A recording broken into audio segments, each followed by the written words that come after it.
My chest bad today. Rambo back the day I was good friends with the famous Patrick. Can't see that.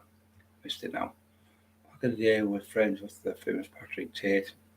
Brian made Patrick Tate look small. Welcome to the show, Rambo. Barry Swale from CD for a while, Barry. Freedom. I'll shut this door. 2 seconds. I don't know about you. Boiling earlier, not freezing cold here now where we're at. Peter the Fox. Welcome to the show again, Peter. Freedom, legend again, back on. Paul Cresswell.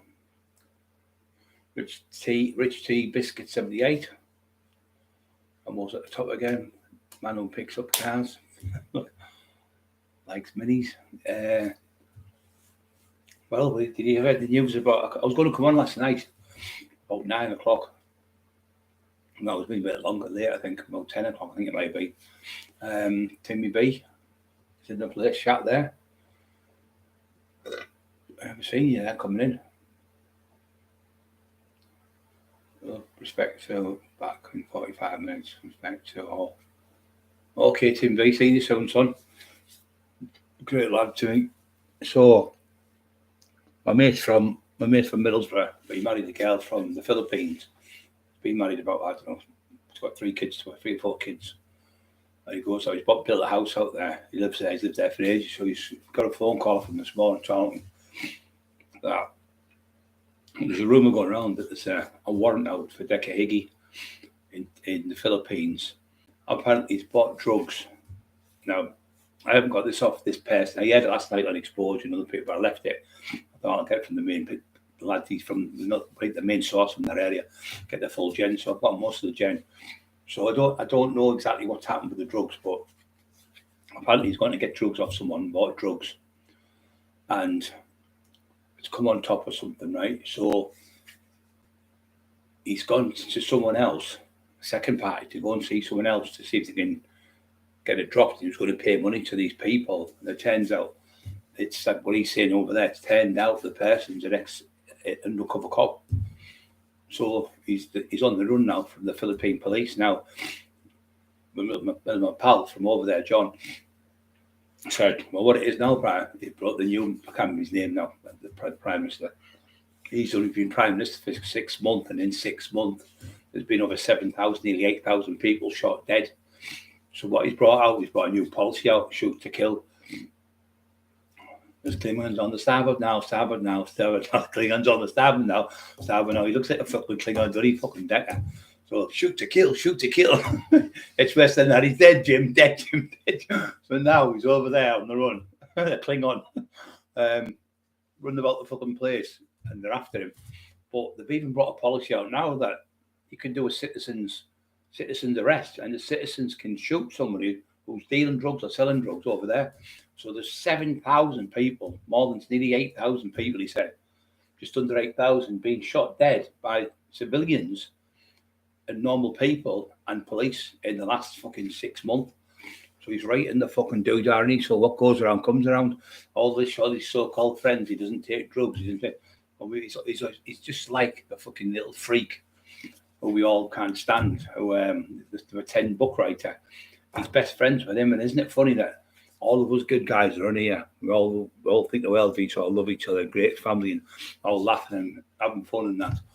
And they're bang on drugs. I mean, some people might have a bit of tack, a bit of blow up. Some people might have a bit of coke, whatever. It's up to them what they do, but they aren't going out and doing horrible things. So these are the people, and the narcissistic fucking bullies like him, the other one, the man in the shed, they're all fucking on. They're all intoxicated to death, and they're calling everyone, he's on drugs. Well, wait a minute, you were on drugs day and night.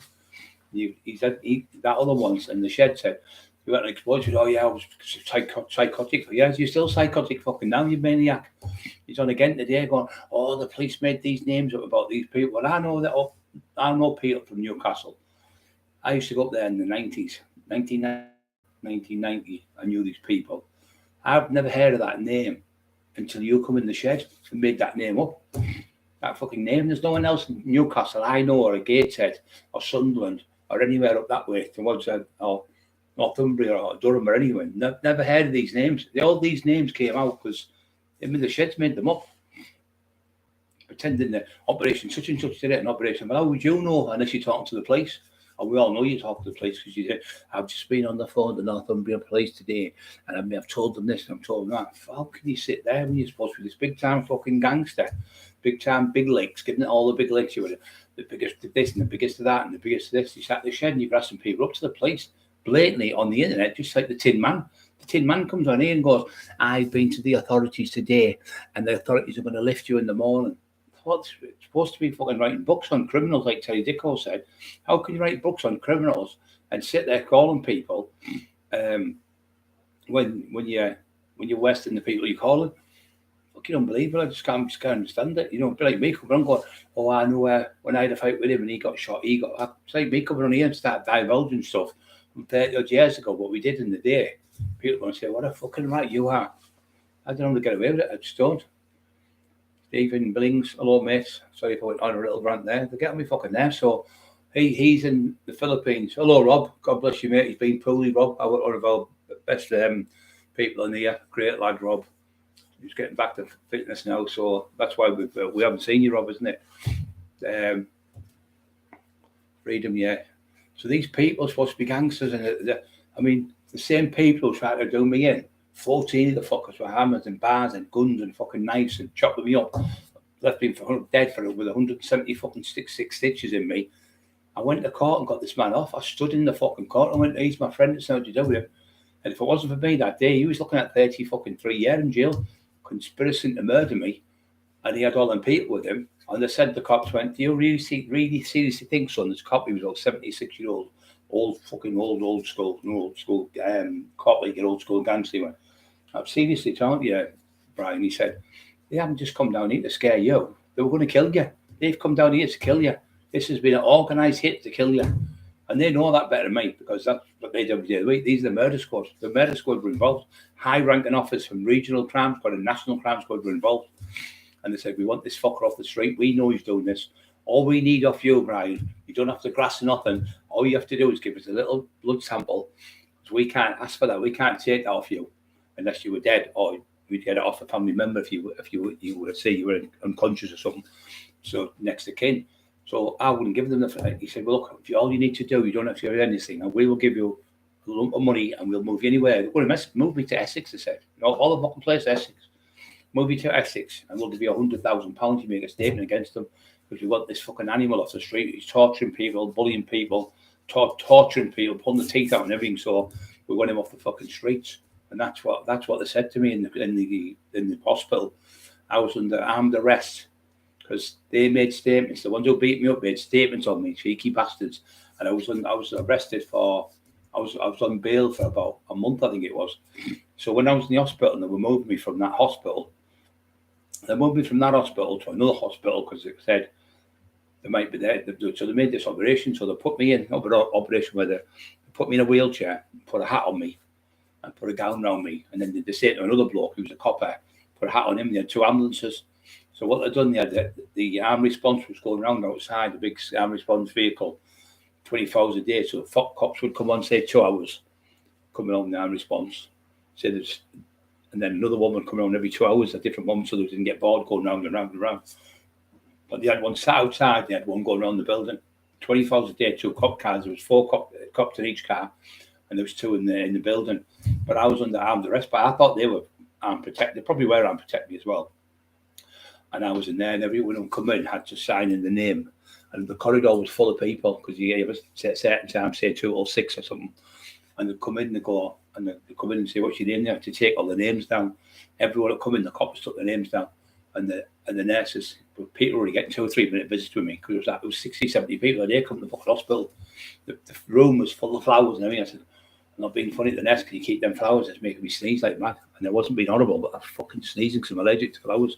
The whole room was full of flowers and chocolates, and I give most of the chocolates to my mum and dad because I couldn't eat the fucking things. To give the cops them a sneeze, you can have them, take them with your kids. Give the cops a box of chocolates, fucking loads of them in tops. But it showed how many people liked me in the day. So I'm in the cell, I'm in the hospital, thinking I was under armed arrest. No, this is how I found out I was under armed arrest. I've done that wrong. I've got beat up in a house. left for dead, and I've got beat up because I had a fight with someone who were beating a fight. Who was a heavyweight boxer, fucking broke his jaw in 3 places. He was the one who fought me first when he got the better of me. And I went back and beat him. Then he went and made a 10-page statement, got me locked up for fucking on bail. I was for months. So, and the other one got arrested straight away because he, don't forget, push the like buttons, guys, please. He done the job. Got people. He said Tommy phoned him up. So he gave his own fucking phone. Supposed to be a gangster. He gave his own phone to Tommy Harrison in the house on Ormsby Bank and said, phone him. So straight away, I was never linked to this person from Newcastle, if you know what I mean. I was linked to him. So then as soon as he gave Tommy his phone rang my phone. So the link was there, stupid bastard. What a fucking moron, from Tommy's house. So he's linked to the house where it was at. He was linked to my phone by phoning me. And round the corner, about a quarter of a mile away, is the biggest headquarters in Teesside. It's like Gate Lane, with the big masks and everything. So anyway, there was coppers going to work and off-duty policemen going from work, from the police station, just on the motorways. You come off, just on the A174, you can turn off to there. So just up that way. And they're coming out of there, it's where the drug squad have all the drugs and things like that. And he's done the job on me there, and then he's gone there in his own Jeep. So the people went and took pictures out of the beat, like off the phones and that. It was like, and then people seen it and written their registration down. But 3,000 vehicles, they did a survey in that street. 3,000 vehicles. The tea time traffic is fucking horrendous, coming from Whitby all the way through and come Middlesbrough, come that way, come from British Steel, going back the other way, Gisborough, all that way. It's chock-a-block. So 3,000 cars. He was seen on the road. You can't mistake him. And his gang. And the people said there was 10, 11 people like that. But in the end, we found there was 14 in the end. All come out in the end. And I never said a word. When they arrested me, when they pulled me in, when I went to the hospital, come to the hospital, they all come on the thing, the doctors went, you're going to have to tell us who's done this here before we can stitch you up, before we can do it, or we can't help you. I went, I just have to leave me then. Just leave us then. Just fucking push us over there out of the way, because I was bad. I was in a wheelchair. They brought me in, bus to pick me up, took me to the hospital, but the man next door, if you see the videos, I'll put the videos on for you and watch them. And the man next door, Tucker, he got me to the hospital. He knew the porter, and he said, look, you don't know me, because the porter knew him. He said, just, you didn't know me. He said, but look after Brian. So they took me in a wheelchair, and they went, look, you're at the wrong hospital. So they had to get another ambulance.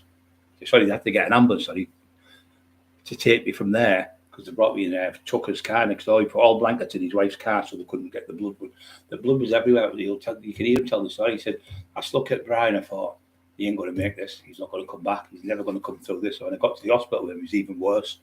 He said, I thought that was the end of it. I thought he's never going to come back, but I didn't. I did come back. And they're trying to get me to make statements on the fucking, at the hospital bed, to say names and saying what the names were and that. I went, no, I don't know. I fell over. He said, well, where did you fall? I said, I fell down some steps.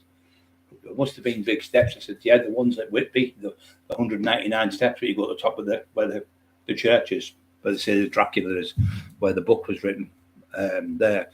And then that gaff cunt, the tin man, went, and Paul Sykes got beat up, and Paul Sykes got beat up. They said he wouldn't make statements. So he got mixed up with my story. This story went, so they said to Paul, well, what's happened? He said, I fell down some steps. I fell down some steps. I fell down some steps. I found it. I'll do Paul Sykes. I fell down steps, 199 steps from Whitby, right, from top to bottom. Yeah, fell from the top to the bottom. Never made no statement. Aye. I don't them cold man, like, you know what I mean? Like, okay, now. So he's pretending to be Paul Sykes was this tough man. I went and fell down all these steps. From the amount of steps was like the steps in Whitby. It was my story out of my book. Now, Paul Sykes' books weren't written then, because my book was written in 2004, so it was in the 2004 Taxman book. So he stole the story out of the book. That's what he does, the fucking little rat. So, yeah, Freedom, thank you very much. You're a legend. Sorry, mate. One night, and I'm just in a thing there. You get Papa, lads are all Trap Mafia. Your son, you okay? I love you, brother. Rob's in there. Yeah, well, Cresswell. Dazzler, hello, Dazzler. Hope you're okay. Gabby, Grey Hips.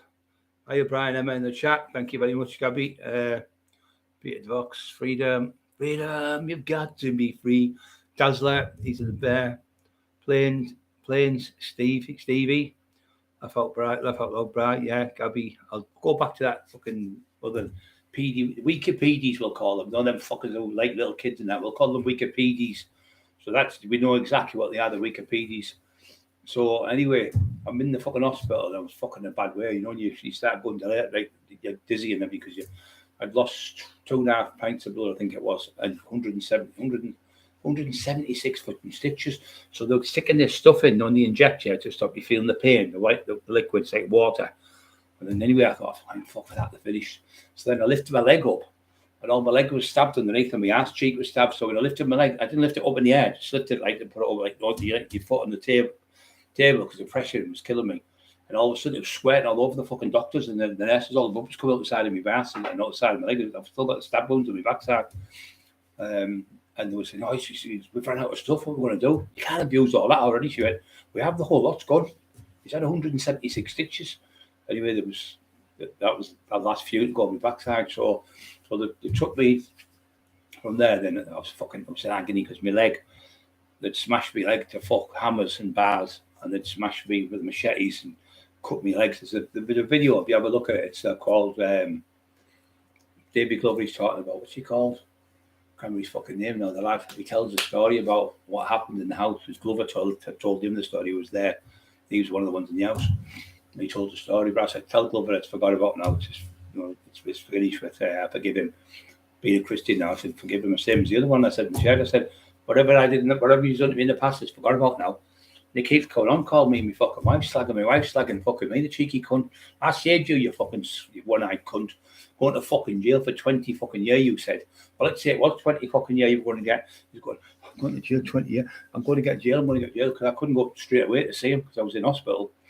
So what I done, the lads from Newcastle, who he keeps calling all the time, were the ones who said, oh, you're not making a statement. I said, no, I'm not doing that. I said, I'm going to go to the prison and go and see him and go and get him off. I went, oh, good lad. And these are the lads he's calling. He didn't realise how much was their influence on it as well. It made me go. I didn't have to do it now. How could he have just sat back and said nothing? Never said a word. And they had all the evidence to go to court and convict him. That's what they've done. And they were taking him to court without me as a witness and without me as a statement because they didn't need my statement. Thank you very much, Rob. You're a legend. They didn't need my statement because they had his phone call. His phone was linked to my phone. How would he get my number? How was he going to? And then at the same time, when he phoned that house, he's linked to the house, if you can understand where I'm coming from. So the house where I'm in, the phone rings. I would have just rang Tommy's phone. Tommy, I've got Tommy to ring off his own phone, say, phone Brian off your own phone or off the house phone to say, hey, it's Tommy. I looked at the number and I wouldn't have been suspicious, but I wasn't suspicious anyway. To be quite honest. Fucking freeze, my nose is running. We'll run after it. But I can't catch it. Too fast for me. That could beat the Christie now. It's fucking run that much. So anyway, 100 on, don't forget to push the like button. So the fucking man in the shed's fucking shouting, spitting all this shite out and calling people, slagging people. Biggest police informer in the biggest supergrass in the whole country. His name was the biggest police informer named in the House of Parliament. He was named in there by a chief commando of MI5 as a supergrass. You can go and check in the domain for in the public domain. He's in there as a supergrass, biggest police informer walking. And there's my proof now. Where he's gone. He's making statements about everyone. The bodies are in the farm. They're in here. They murdered this one. They killed that one. They've done this one because you can't beat these people. He's trying to get them nicked, trying to get them jailed. But no one's done that to him. But he's done all the stuff he's done. And what you done to me, you couldn't. And I goes and get you off, and you fucking calling me, slagging my fucking wife, and slagging me, and slagging my family. You fucking bang out of order. So anyway, they moved me, like I say, from the hospital, and this is how I knew. I went to go to the hospital. I went to go to the toilet, and I tried to go back to the hospital a minute. So I goes to go to the toilet, and my leg had a massive bandage round. The bottom of my leg was as big as a 36 inches at the top. It was massive.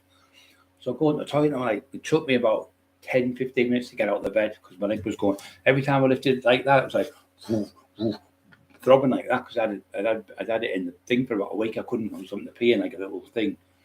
I was thinking, I need to go to the toilet because I need to go for a poo because I couldn't be in the toilet for a week. And I'm not going to do it in the fucking bedpan and the fucking thingies. So I thought I'm just going to have to go. So I've got these crutches and the coppers helped me down. And I've got down and going, oh, and the legs just come boom. You imagine your thumb when you bang your thumb with a thumb. You imagine my whole leg was fucking stab wounds and everything all over it and fucking big holes and everything. He said it the other week when he come to see me. To be beat, went, fucking hell, brother. So anyway, I get in these crutches and I'm like walking dead slow, like a little tiptoe because I'm trying to keep on the good leg, the right one, and walk a little bit. And, use the left one and just a little touch and then push your hips, push your hands down, and then fall forward with the crutches. Try and get the weight off and the fucking pain. So I get to the toilet and I'm like that, holding that and stand on my right leg. So the cop said, have a look in there, have a look in the windows. No, you won't be able to get out of there. And that's when the penny dropped. No, you won't be able to get out of there. No, like a normal toilet window about that big. Well, like when you just open the window up there, a bit of fresh air and everything. Not like a big window. I went, no, I wouldn't be. I said, I wouldn't be able to get out there anyway. How am I going to get my head through there? Fucking. And then I realised I was on the toilet. I said, oh, just shut the door now. They said, yeah, well, so they shut the door. They went out because I'm dead thinking that. I mean, you can't stand people's houses. When I was in Durham, going back to 1990, 80, I think it was. Viv Graham was there when I first met Viv Graham. I went to the toilet. I only seen him on the wing about 3 times, and he shouted at me, all right, big fella. And I shouted because I got remanded. I was only in for for a week. And I got bailed for it. But when I was in there, I was talking about. I was in there, so you had to go to the toilet. So you used to go to the toilet, you get up in the morning, you slop out, you throw your shit and piss out if you were shitting your hand, if you used to shit in a bucket. People did, I wouldn't be able to sit in a fucking bucket the size of me. So come out, and then you'd be in a toilet, and the toilet would come up to there. You're sitting there like doing one of that, and there's somebody walking past you, like everyone's walking past, there's the heads here, walking past you, and you're all right, Brian, you're trying to like that, put your head down, trying to go to the toilet. It's embarrassing you, but you can't hold it in any longer because you're fucking dying to go. You try and wait till like the slop out's over or the dinner, but you can't, you need to go to the toilet. And you're in the toilet and people, when are you all right, mate? Yeah. Oh, the football's good last night. I thought, fuck, I'm on the toilet here. And fucking bad, my face used to go red every time. And the school said, you're embarrassed going in there. I said, yeah. He said, well, why don't you wait a bit? Thinking I'll let you in the other one. You're a little bit longer, I'll let you go to the toilet. I can tell what you can say because my wife's like that. She's dead embarrassed for things like that. She said, I can tell you because they're not stupid, them screws. And then they used to let me go to this other toilet where the screws went on. Yeah, fucking nightmare. Don't forget, push like buttons, guys. So, yeah. So, you're supposed to be these big time gangsters. So, I'm laid up, my fucking legs fucked. I could see the woman, she was a doctor. She was 27-year-old. She was American. She says, I'm not 100% Mr. Cockerill if I'm going to be able to save the legs. She said, if I can, I'm going to have to amputate it from your kneecap down. I'll be able to save that, but you won't have to have the full leg, probably the bottom, like your foot. I don't know if we can save the bit, your foot. He said, we're going to have to amputate it from the halfway down. I went, fuck that, you might as well just put me under, just fucking get rid of me, that'll be the end of me. She said, no, you can do all sorts of prosthetic things and all that. Now I thought, fuck off, I'm not interested. Right, proper fucking bad, feeling bad about it. Anyway, she came in, she only told me that on the same day as I was going in, which was better because she told me like a week before. I was in there, I think 2.5 weeks. I was in there, it used to be the General Hospital, it was called then. It's called the James Cook now, so it was a General Hospital. So I'm in there and I'm fucking cops in every day, same cops every day. They're all right, lads, you all right? How's the business, how's the kids? And just being polite to people as they were because I thought they were looking after me. But then they said, we're going to have to move you now to another hospital because you've been here for a while. We're even a bit concerned in case anybody comes to come for you. We'll use it here, aren't you? He said, oh, yeah, we know that. We said, but we're going to have to move you. So they moved me from that hospital. I don't know the hospital, but the other hospital was only a maternity ward. Because I'd had the operation, I thought we'll keep him in there. Nobody will know he's there. So when they moved me, like I say, they had 2 ambulances. It was like one was a mock one, and one was a real one. So they were on the road for the fucking rifles and all that shit. It's protocol they have to do it. Anyone will tell you, anyone who's been arrested on the ambulance when you've been shot and perpetrators are high. These are ex-armed robbers. The one in the shed and that, they're all ex-armed robbers and stuff, see. So they've all been in for armed robberies and kidnappings and shootings and shit like that. So they won't take chances. So I'm there. And I said, well, if you give us, you can go anywhere you want. We'll pay for it. We'll do this. We'll give you £100 grand. We'll get you a job. You've got you'll be on a £400 a week job. Oh, fuck off. And I said, no, so I wouldn't sign nothing. I wouldn't do nothing. I wouldn't do no deals with them. I'm not doing this. I can't live by the sword. Like Duffy said, die by the sword. So anyway, fucking the cops are going, yeah, but you don't understand. They haven't just come down. There's fucking all them people. There wasn't just as many. There's a lot more than you thought there was. And I didn't know there was 40. I always said to the Gazette, I couldn't see them all because there was that many. So when I knocked on the door, I went to the door to see Tommy. Tommy said, I've got a job for you there. Oh, brilliant. So I went to the door This lad come out, "Are you there, mate?" I said, all right, mate. He said, "You all right?" And he had a bit of a bad eye, this lad. Didn't have no on it, just a bad bit of a red eye then. I said, "Yeah." He said, "You, Brian?" I went, "Yeah." He said, "How are you?" So he opened the door like that, and I come in that way there. And behind here is the door. Here's the door behind here. So behind this bit here is the people stood, loads of them. On the right-hand side here, there was a room, which is the front window. But people, because the cars up and down, thousands of cars on the road, it was dead loud at the front. So they lived at the back of the house. So he went through the next part where Tommy was stood, but there was a double barrel shotgun on Tommy's back, getting him to wave me. "Oh, you big fella, you're all right." No, everything was all right. "Oh, yeah." No, just looked perfect. And then Buster had a double barrel shotgun down his bollocks, threatened to shoot him. Then there was a 13-year-old kid. Now this has happened. So when they were in the house, Buster was a taxi driver for Tommy. Used to drive them all over. And then there was the man, and Buster was there, and Tommy Harrison was there. Tommy Harrison's son, Andrew Harrison's there. They're still alive, these people. And the neighbour was there coming to pick his son up because he's only 13 or 12. He'd stayed the night there. And as he went, these people were in the house. So they dragged them in and had them at gunpoint. They had the kids at gunpoint, handguns to their heads. 13-year-old one of them was. I think the one was 12 or 13.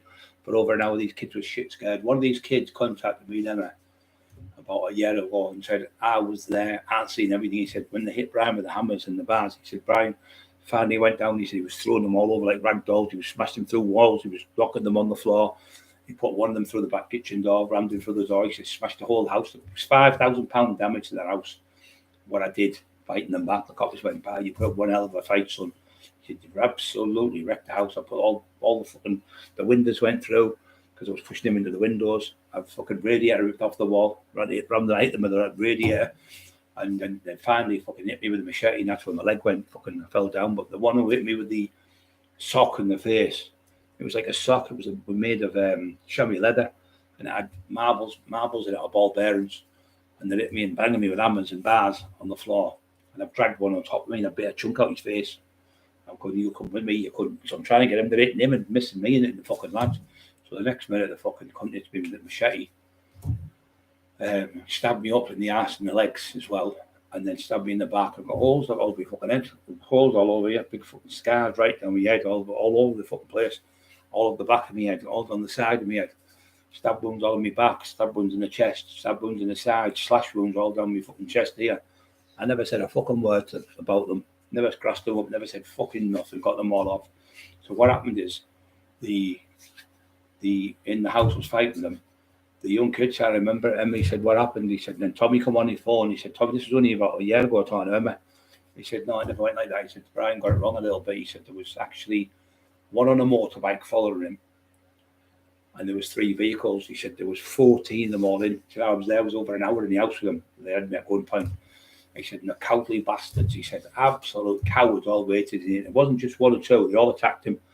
He said he was throwing them around. He said he got that fat cunt and threw him through the kitchen, because he's what was old Victorian house, them big beveled glass windows, you know, the old ones your nannies used to have, the big doors in the kitchen.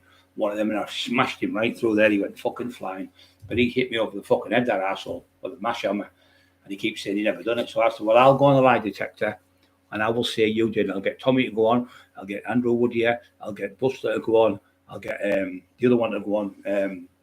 The young neighbour, the young kid who's a neighbour. He's 40-odd-year-old now." And he said, I will make it. I'll go on the thing and do it. He said, "I know Brian's telling the truth. I've seen the whole fight from all the way through it to the end of it, and they were getting beat." He said, "They fucking shit themselves." He said, "The only reason they won is because that one with the machete chopped him up. If it had been with fists, I don't think they would have won. He was just battering them.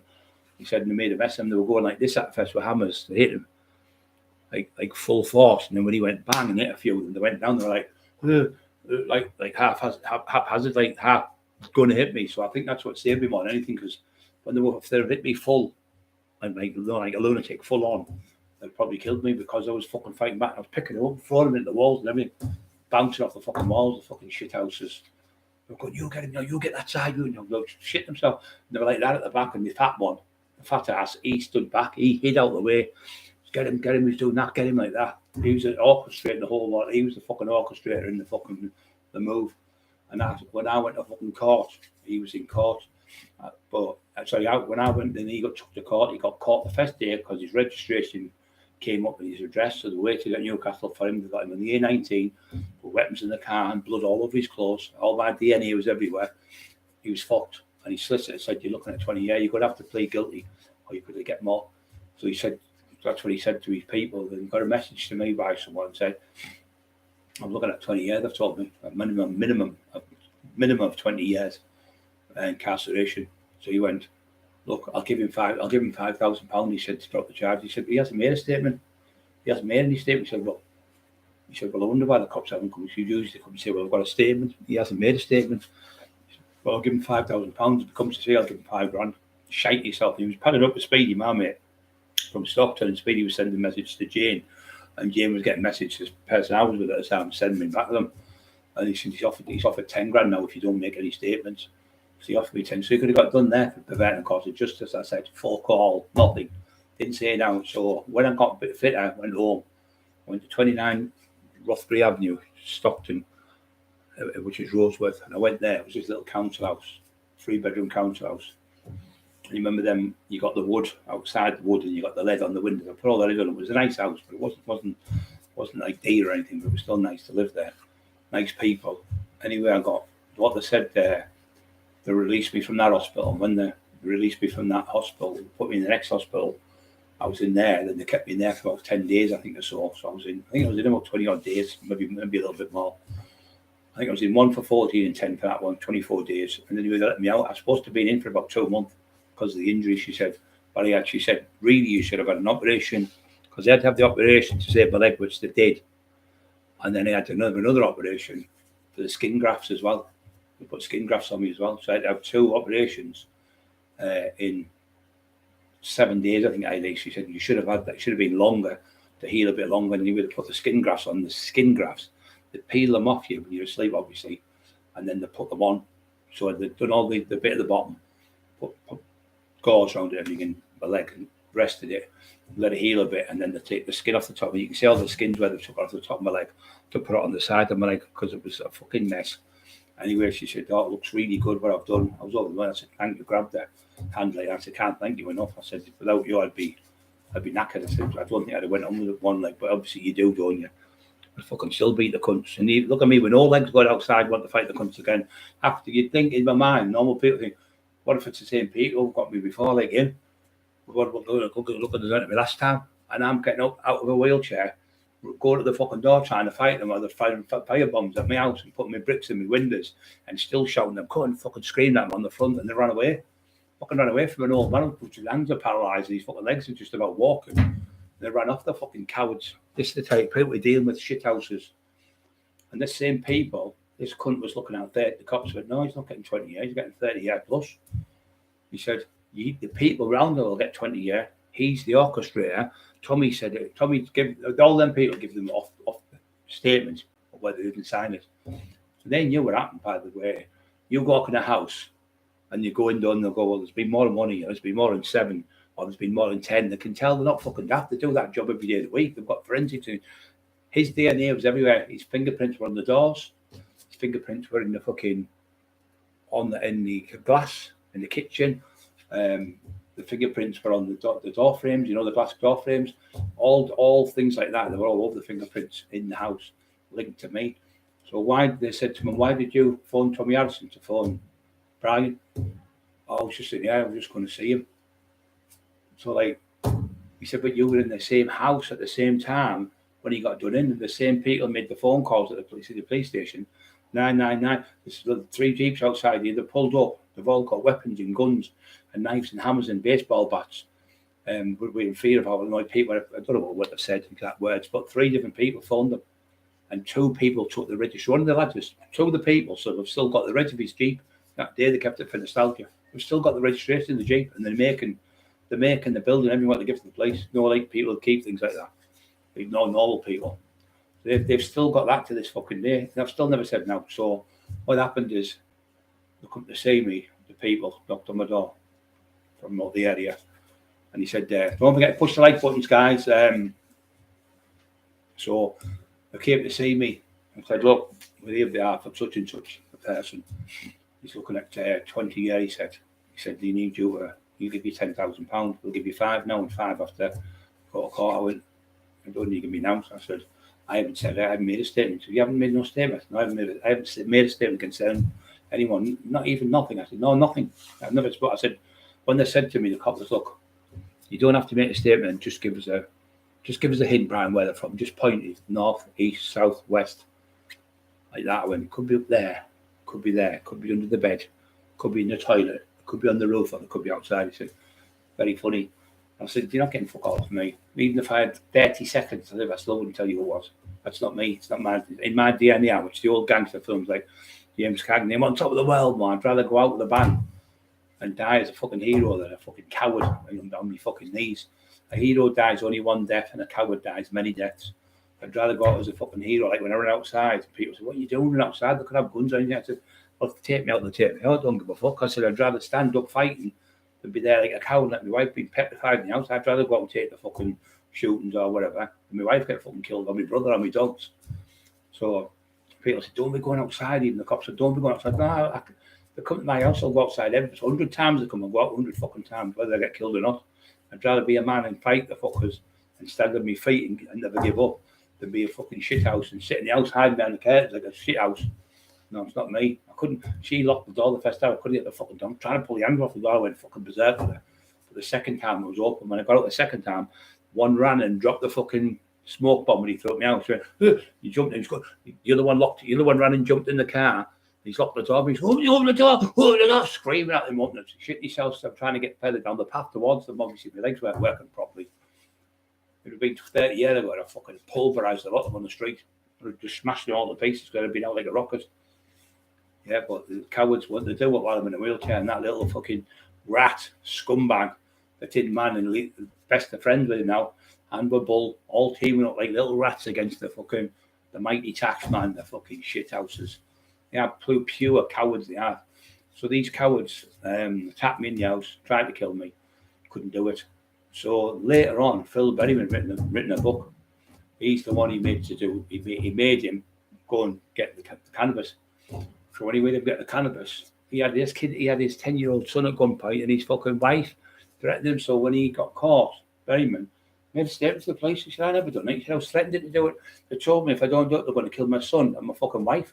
Well, any man, I don't care who they are, but his son's going to get killed, 10-year-old kid, and the fucking wife's going to get killed to do it. So he went out with the boat and he got caught on the boat on the way back, and he got caught and made statements. And he said, and also they asked me when they did in his book, it says, they also said, look, we're going down to have a go with Cockerill because I had a bit of a problem with this kid. And I had a bit of a problem, so they knew. He said, look, if it goes wrong, can we use your boat? They're going to put me in the fucking boat and put me in the body bags and throw me in the fucking sea. That was the plan. That's why they had all the fucking machetes and all the other stuff already. Dirty, low life goods. That's why there was 14 of the cunts. Cops knew in the end, they knew everything about it, and they told me to score it because some of them who worked, well, most of them who worked with him were all known police informants. So some of them have obviously told the cops what happened because they knew before me. They were telling me the stories, what they were going to do. They were going to try and get me to change my mind to press charges. I went, no, I didn't believe them, but it was fucking true. I couldn't believe it. High-ranking criminals, armed robbers, that fucking up for attempted murders and stuff. Freedom, thank you very much, your legend. People like that, and they're going to fucking make a statement against.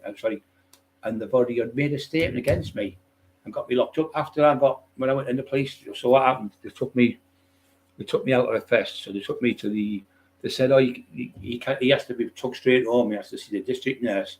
He has to have his dressing changed every 6 hours. It's that bad. It's like a gauze with like a wire, like a mesh, but it was bandage. She said that has to be changed every 6 hours. She said, no, we're only going to take the police station, interview him. I'd be gone in a couple of hours. They had me in the police station 48 hours. So my leg hadn't been dressed. So my leg got, not gangrene, but it was like poisoned, like it was all stuck. So when I got out of there, they released me. They took me to fucking court the next day. So I was in there Friday, Saturday. I think it was Thursday, Friday. It was Saturday morning. Saturday morning they took me to court. So what they do that for on the Saturday, they take you because most judges, normal people, they want to be home with the family and wife, so they want to do miserable old cunts and that. They want to take him down, one of them type.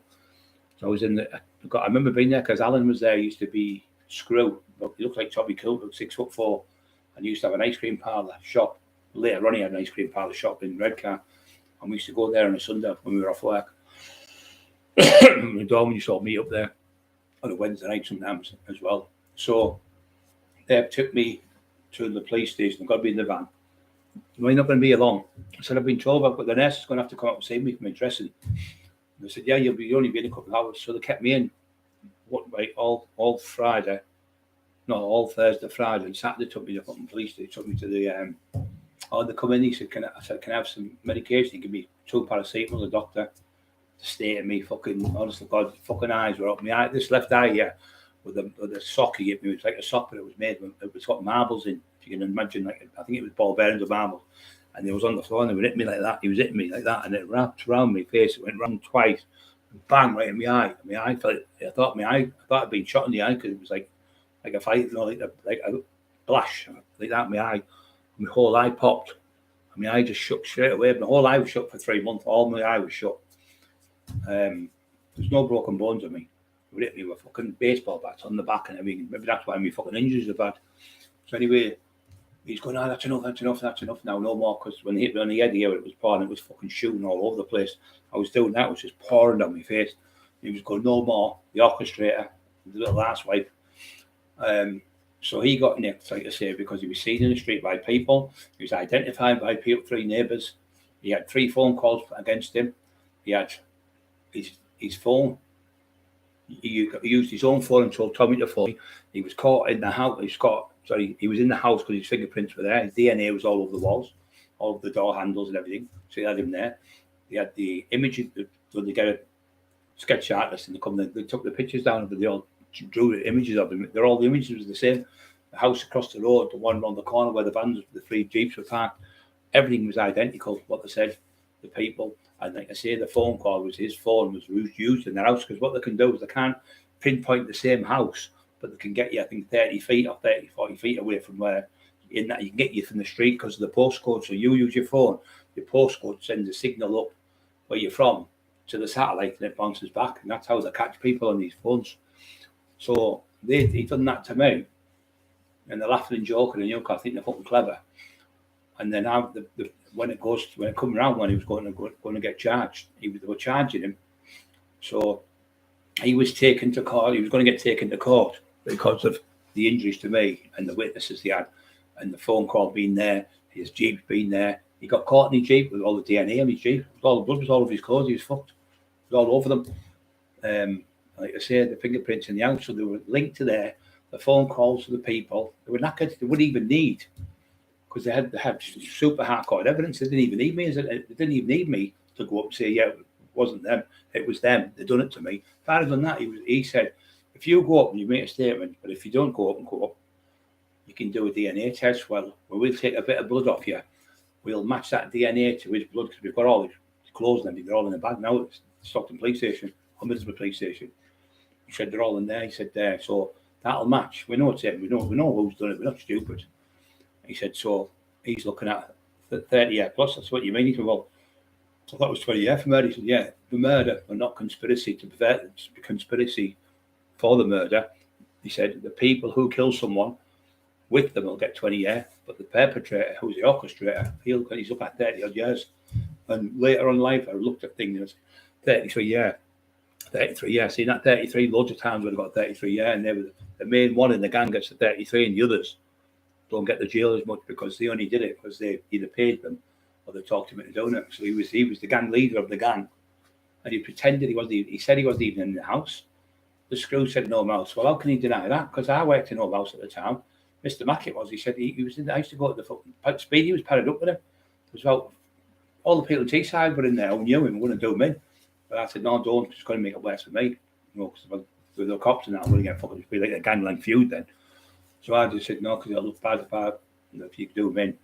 So I stopped him getting done in no mouse because they all wanted to do him in. Loads of people there want to chop him up, cut him up, all the people from my area, all my lads will work for me.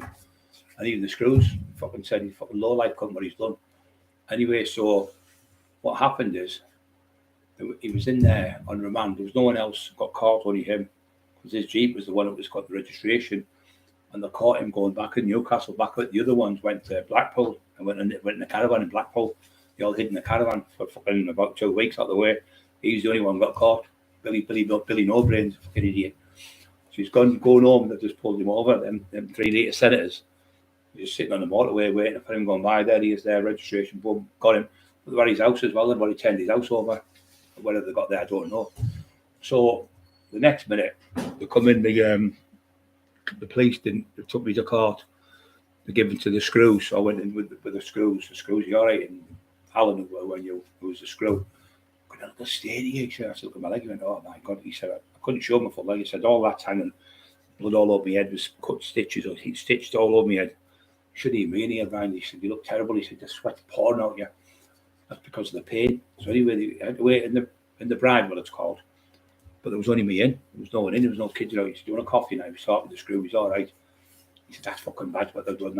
I've never seen anyone battered that bad in my life. It's terrible.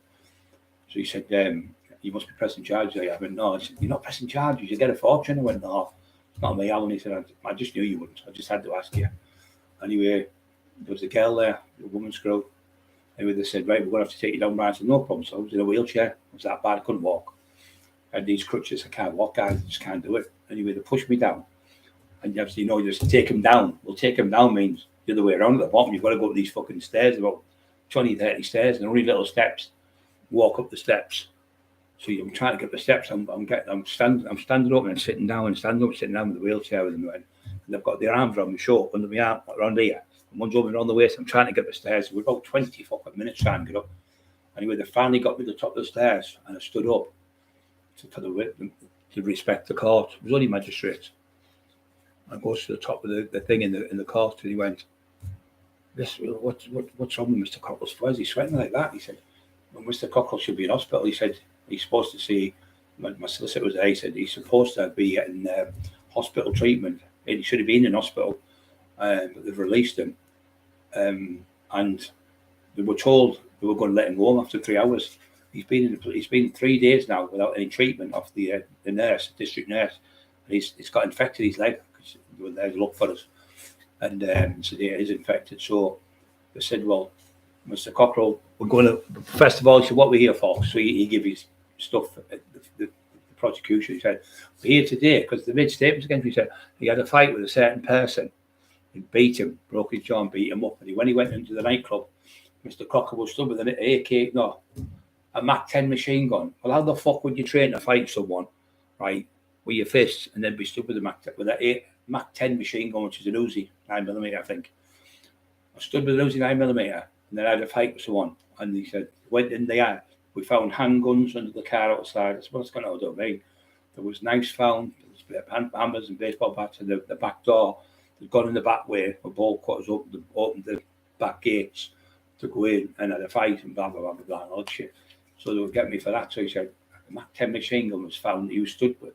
Round me there. Why am I fucking Rambo? It must be you, mate. Rambo in the fucking. So why would you have a machine gun to have a fight with someone when I beat him with my fist? And he wasn't shot. There were no holes in it or anything. There was no Mac 10 machine gun found either. It's all fucking lies. But the people who went on the door all ran out when I allegedly went downstairs. Went, fucking come on! Screamed at them. About 13 rounds. Oh, they've got guns. Run! They were shouting like fuck shit themselves, ran up the streets and everything. They went straight to the police and told the police what we're supposed to have had in our hands. We never had guns. Other people might have, but I never. They're just all fucking shit. So they made statements and grassed us up again. Fucking grassed me up. And these are the same people all got off. So anyway, going back to the court case. So he's been charged now for attempted murder on me, right? And organising the murder, right? So he's up. So he's going to jail 20, he said. Getting 20 years, and he's already sent a message to somebody else to come and see me. It's one of Speedy's friends. Speedy said he's looking at 20 years. He's fucking shanked himself. He said he told Brian he's offering 10 grand if he doesn't make a statement. I hadn't made a statement. I should have said give us the fucking 10 grand, but it's just not me. I think if I said give me 10 grand, I'd have sat there and think, well, I only did it because I was going to grass you anyway. But I got the 10 grand, and that's why I never grassed you, because it made me look bad, wouldn't it? So anyway, give me his due. He did say that. He said he's all over Newcastle. He went, Brian Cockerill just got me off there. He said, I was looking at 20. He said 20 years, but it wasn't. 20 years I was going to get. He said, he's never said a word about me. He said, you've got to give him 10 out of 10. He said, the man has never said a fucking thing, never grassed anyone up, never made a statement, even he was fucking his worst. He looked like he was going to die. He could have died on the fucking table. He still wouldn't give a statement to the police. His solicitor said, no, I think he's called Jimmy solicitor. He was only little. So what had happened is they were going ahead with it anyway because they had enough evidence for me. But I'd got out. I was out of jail, and I was on remand. I was on my head to be in the house every day. At a certain time, I wasn't allowed to go out of the area. I had to stay in my own area in Stockton, 29 Roughbury Avenue. I had to reside in that address. So he's in there now with all my people, and he's fucking shitty shop in there, paranoid to fuck. Speedy said he was paranoid to fuck every time on the wing he was looking, thinking people would stab him up. Shake yourself.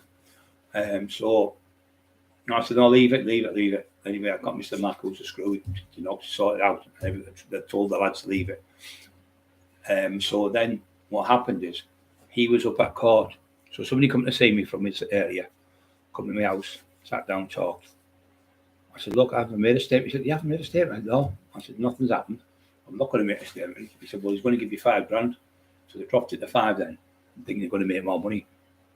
I just offered him 5 years of the monks. He doesn't know, but I already knew because he was talking to Speedy. He's padded up with Speedy. Well, Speedy only padded up with him to get information from me and find out what was going on.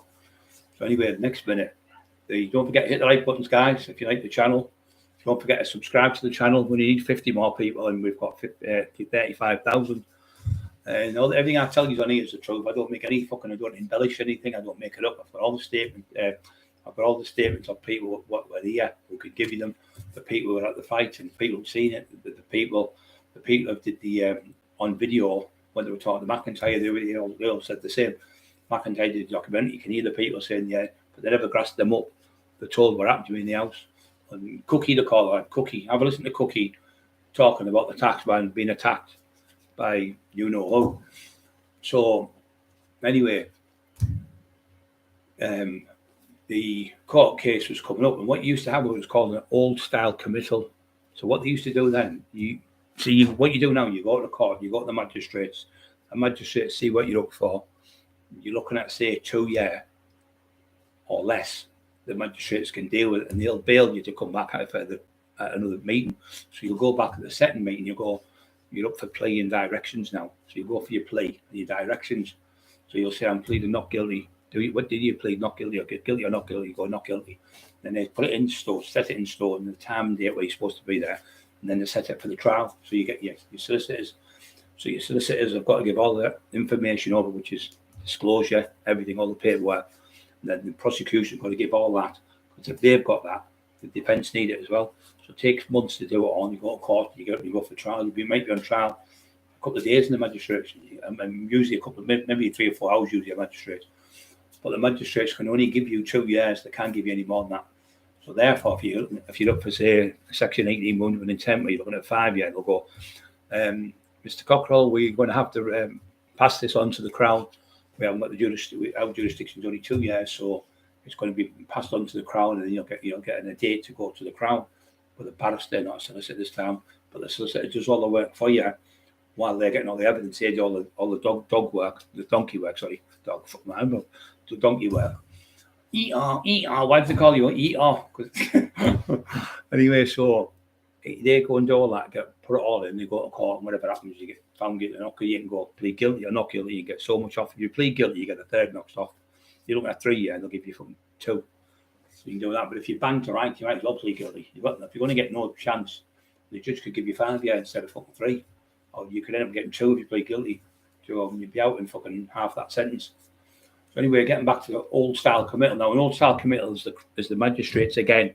So you go in the magistrates, and what you do, you go in there and you go in, and that's the part where they see if the case is good enough to go to the Crown and passed on.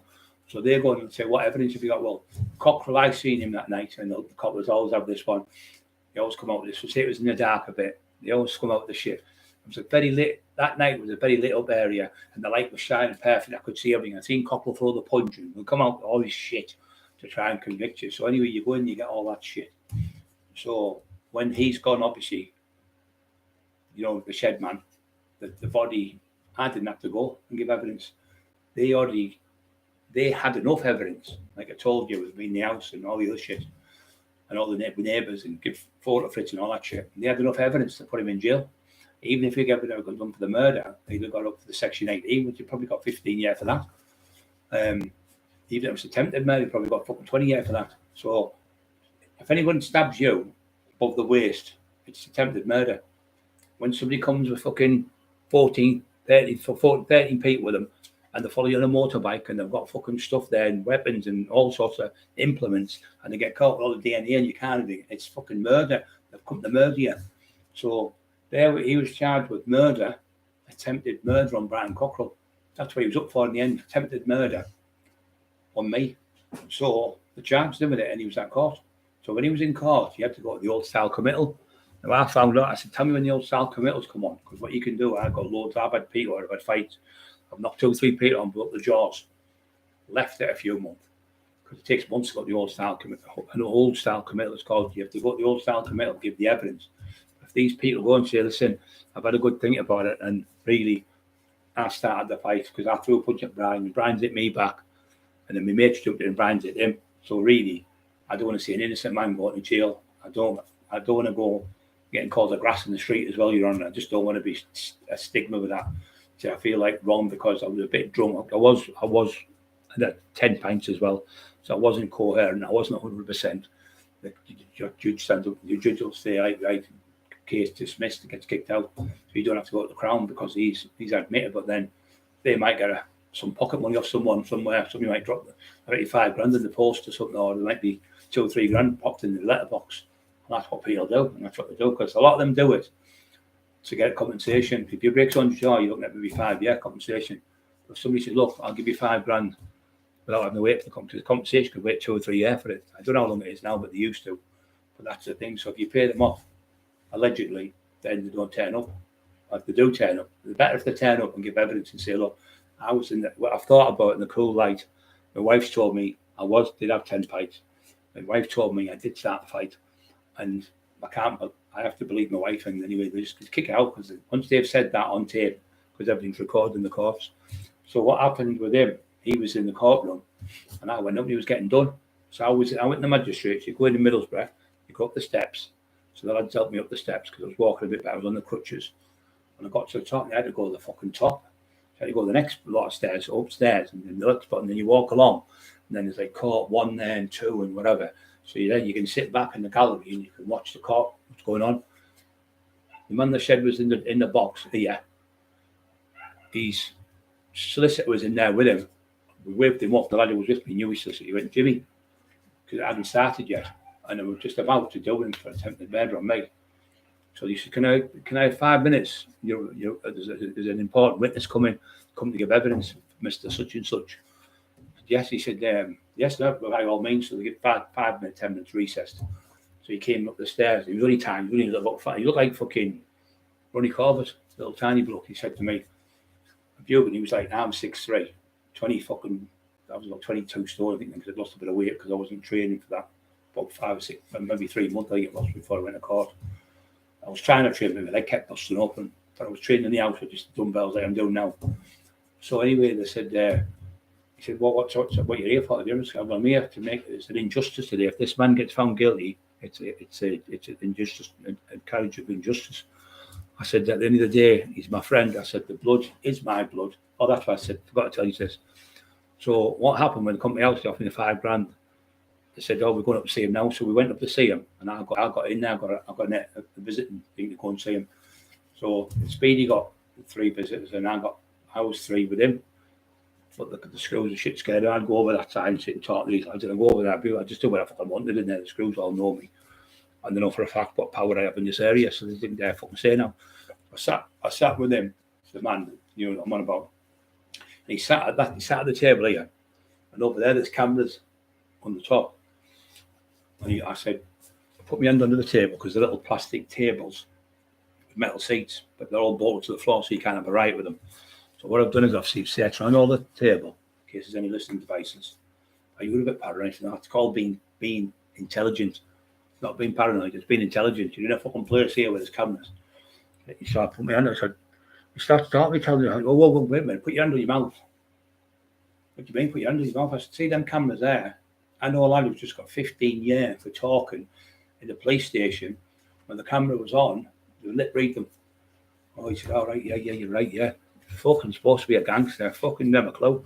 So I'm going, listen, when the blood that they've got on your clothes, that doesn't matter. I'll just say that me and you were sparring, caught me with the right hand, and bust my nose, and that's why the blood's in. But you do that for me. I've just tried to kill you. So you admit you tried to fucking kill me. So he giggled a bit then, laughed, and I made it a bit funny then. He said, well, I'll definitely give you 10 grand. I said, I don't want 10 grand off you. I just want another fight with the boxer. Second one, another one. Let's get this one. He's won one, I've won. Let's have a third one. He said, right, I'll referee that, but we'll go for 20 grand there. So we agreed to that. So he said, well, we'll do it where I've got, where he is, the place is at now. He had the place. I don't know if it was there, but it was in the middle of nowhere. So I said, okay then. So it's in Phil Berryman's book, he said. He tells the story. It's in his own book, his own book. Probably the time it's in there. But he said, Brian Cockerill come to my house with Speedy to fight a certain heavyweight boxer. And he said, he's got some bottle, he put 10 grand on it. 10 grand, he said, put in the car, put it on the table. You put your 10 grand. So when I went to his house, knocked on the door, he looked at me like that and he went in I said, I'm fucking dying for a drink. So he went in the fridge, he got the fridge, he opened the fridge. And he went to give me a can of Coke, and it wasn't a can of Coke, it was a can of Coke with a lid. Took it off and said, the Speedy makers a joint. Where's the fucking drink? And he was just laughing. Anyway, I said, look, we'll do it like this, blah, blah, blah. So I kept the plan. He said, well, I'll give you 5 grand anyway for pocket money. I said, no, I don't fuck all, I don't want nothing off you. I don't want you to think, so I can't thank you enough. He said, I really can't. He said, I'm looking at 20 fucking year there. He said, I can't believe it. Anyway, it was all sorted. I just said, look, we'll forget about what's happened, move on, just do that. And now he's fucking called me names at my wife. I just can't believe it. I have to get them off all the time. So I went up in the court things, in the jail, home house. 1993 it was, I think, or 92. 92 it could have been. So I'm in there, I'm going, look, I'll do this. So, yeah, but what about this? What about? I said, well, if the blood's off my clothes, you phoned me at the house, because I was going there. So they can't tell I was in the house. I'll just say I was driving past there and I pulled up. Just a coincidence. I pulled up outside Tommy's and you phoned me from there. I had the phone, Tommy's phoned me from there. That's what I'll say. Because Tommy never made a statement either. So they have no statements off them. So when they asked Tommy, I just said, you say you phoned me. I was like, well, I'd already been to your house that morning and I come back to see you about some business. That's why you phoned me off his phone. There was a bit of business from him. So even though they knew it was all bullshit, I couldn't do now. So the judge, what I done, I had to come in the courtroom. And the judge said, well, Mr. Cockerill's here now. He's the man who was attacked. He's the man who's been allegedly attacked off my client. But Mr. Cockerill, I said, shut up! 126 people and I can't get a fucking word. Don't forget to push the like buttons, guys. Got me story. Do my head in this house. I would like the Grim Reaper coming through a door back at you. It fucking was, mate. It was. So these have done what they've done to me and everything. So all of them, I knew most of them. And a lot of them got hurt. A lot of them got really bad. Three of them are dead now. Not that it was with me. Obviously, God paid them back. But 3 of them are dead, and 2 of them got 2 life sentences. Another one got 20 years. So another 2 died of overdoses, and one got stabbed to death. So I think it was like 5 or 6 of them dead. I think he is now. But yeah, they were a big naughty team from up that way, from different areas. Some from Sunderland, some from Liverpool, some from Hartlepool, some from Newcastle and places like that. So they came down mob and they didn't have to come down. But like I said, when I was in the court, I said, the judge said, so the judge said, have you come here on your own recognizance, like by yourself? That's what it means, recognizance. I said, yeah, I have, your worships. I came here today. Man there has been a friend of mine for over 20 years. Northumbrian police have a vendetta against this man. I've known this for a long time. And they've tried to put him, he's my friend, I've known him all these years. Never had a problem with him. And he wasn't the people that beat me up. It was a different people from this area. It was nothing to do with that area, and I know that for a fact. And I'll give him out my oath now. He said, "No, case again. No, the prosecution barrister, solicitor stood up when the Crown wished to, whatever the fucking call it, the Crown wished to, the prosecution wished to withdraw the case against Mr. C. And they said, Mr. C, you can go home. And I never seen him outside. I said, no, don't meet him outside. And I got him off all them fucking years in jail. 33 years, they said he would have got. You have a look at when you get somebody, when you kill somebody in a street fight, you get 8 years, 5 years, 8 years for just a punch. They've come down mob-handed with 14 people in vehicles with weapons. Like I said, they were caught. They were in court without me even making this open my mouth. It was because of me who went to see him. I went to see him twice on the visits. Twice went to see him. He was like, I can't believe you've done this to me. I can't believe it. I owe you this. I owe you that. It's not me now. Just one of them things. It's just with business. Whatever war goes on. And then when the fight come, I went to his house to have the fight with the boxer. So I went with Speedy. Speedy got out. And we went. It was a Saturday afternoon. It was a lovely day. And it was he had a pub, Mr. C, at the bottom where he lived in this area. Began with a W. I won't say the area. And I went there because he's got family there still. So I went and seen him. And that's when he had attacking him. He was speeding. We're having a laugh. And he said, I said, look, I want to fight with you know who. And he went, oh, I thought we were all right now. I thought it was all sorted. I said, no, just let's get this. I want to know if I can fucking beat him 1-to-1. Because the first fight, I was off my head. And I lasted 11, 12-minute fight. But I was full of drugs and full of drink. The second fight, I destroyed him with 3 punches. Didn't have no gun in my hands and all that shite he made up and all that crap. I have no firearm on me whatsoever in that fucking club. I beat him fist to fist. I did take Ledge with me. He had 50 doormen on the fucking door. When we run down the stairs, they all ran out the fucking club and shit themselves. So don't give me that shite. So anyway, he phoned me up and I said, look, I'm going up. He said, look, I said, I know I can't beat you in the ring. It's impossible because you're a professional boxer. It's not my game. I said, but in the street, can you beat me? I went, no, not in a million years. He said, just call it a day now. We'll just be friends. About 2-3 days later, I was at my mum's in an Hartlepool near the Out Much pub. And he came over, he went, "We all right, big fella?" I said, yeah. Shook his hand, he put his hand around me, went, "We're friends from now and there's no more trouble for me." There's never been any more trouble for me since that day. And then I seen him again. I'd lost a bit of weight, I'd been in jail. He said, "You look better like that, that weight off. You look a lot fitter, big fella, and a lot less stressed, them steroids and shit like that." He said, "You don't need them." He said, "He's fit as fuck, you must be about 19, 20 stone." He said, "Don't need me 24 stone." He said, "You fucking strongest person I've ever met in my life." He said, "But got a heart of a fucking lion." He said, "From now on, we're friends." So I've never had a problem with that person. It's only the little fucking fake author. I was over at Apple the other week and Mick Sorby was talking to me. I was talking to Billy Tobin in the house, in the hospital when my dad was in. He's in the same ward. He's in one bed on that side, my dad's in the other bed. When we've never said, we're all Philly and all that. We all fucking love you, Brian. He said, "Tim, that little horrible fucker, he is one horrible man, him." And then I bumped into a couple of lads from Hartlepool, Big Billy Twidale, what a lovely lad Big Billy is. He said, "If the cunt comes over here and asks you, I'll snap his fucking jaw, the cunt." He said, "There's not one person down Seaton Lane and not one person at Hartlepool got a bad word against you. You've helped so many people over the years, Brian. They've got people off at court. You've given people money for mortgages. You've helped people in the area with gangs." He said, "How many times have you had 10 lads on one side and 10 or 15 lads on the other side, and you've gone and went, fucking behave now, get them cars and get back fucking there before I end up fucking smashing your face and all you. You're all going to get 10 years, 15 years up your ass for an afraid.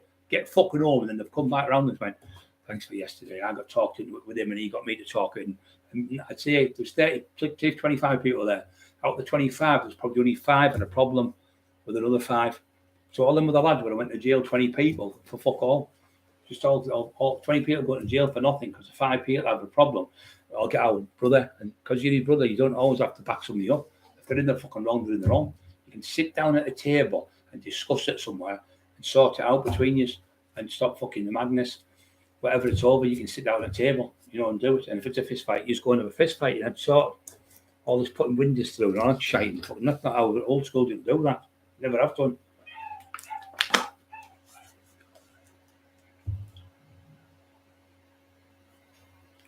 So I got him off, and I've got no disrespect to him. I said, "Look, from now on, it's all forgot about." I said, "You do your thing." And when my windows got up through, they went, "Oh, that'll be him in the shed." I went, "Nah, got too much respect for me or what I did for him. Whether he likes me or I like him, and he doesn't like me and I don't like him, whatever. I don't hate anyone. I don't hate any fucker. Hate is a horrible word. But I look at him, I look at my life some miles better than his life, and I look at his life having to do all them lives and all that. Fucking sad to see somebody like doing that. It is being a big powerful person in the day and then gone down to fucking talking to police on phones and it's fucking sad. It is. It's not a good thing. And Was he a powerful person these days? He was a powerful person these days. There's no doubt about it. He had a lot of fucking people behind him. He had a lot of money. He had a lot of things boxed off. Some of the things that I've said about him are all shite. I can verify it. I know that for a fact. You know what I mean? It's just fucking. But that thing in the house, they were shocked. He said, I couldn't fucking believe the strength of you. He said, when we hit you, when he hit you on the head, he said, I thought that was the end of you. He said, you just rose it. It's like the other Terminator film, the young kid in the house, Andrew's Fred, I can't remember his name, this kid. He's taught me 3 times. He said, I still have nightmares today. I dread to think what you guys. I don't have no nightmares. I don't. I'm a little bit wary after it, going into houses, but that subsides after a while. You know, that fear of, what if there's somebody in there doing like a little bit of that, but I don't do that now. I used to. But anyone would who's been in that situation, been attacked by a gang of people. It was all lies. He found out, he said to me, and by the way, we've all found out the truth about what happened with the fucking fight. We know you never had nothing in your hands. That's why he said, he did come back to me and said, he phoned me on the phone and said, because they kept the number, just obviously with the fucking police shit and all that case about what went on. Oh yeah. It's all come out now. You were telling the truth about the fight in the eclipse. You were telling the fucking truth. Because all the people who worked there and other people who know people who used to go there, the young lads and lasses, and relations of his cousins and stuff, went, it wasn't like what he said to the lad. You beat him fist to fist. Sorry about that, guys. My hands are fucked, can't open them. Yeah, stay me now. I still go back out for another one. I still wouldn't back down. Never back down, never give in. You're better dead as a hero. Keep fighting for your fucking life. That's why I said that scumbag. If you come to my house with violence, I'll meet bands with violence. Even if I have to fucking smash your face, and even if you die on my doorstep, I'm not bothered. And then he went to them, ain't threatening to kill me. I didn't threaten to kill you. If you come to my house, I said. I didn't think I was going to kill you. And the amount of people I've had, I'm on about a multitude of people from Bradford, from Birmingham, from Manchester, from Liverpool. The amount of people from Liverpool is real, unbelievable. And the amount of people from Teesside and Hartlepool and Stockton and Billingham and fucking Darlington, the travellers from the Darlington, all them fucking all want to do them in. And I've said no all the way through. He's got his windows put through. He's blaming me for putting his windows through. What? How the fuck did I put your windows through? And one of the times I was on live. I was on here on the live with them. Everyone sat next to me on the live. Another time, I was in hospital.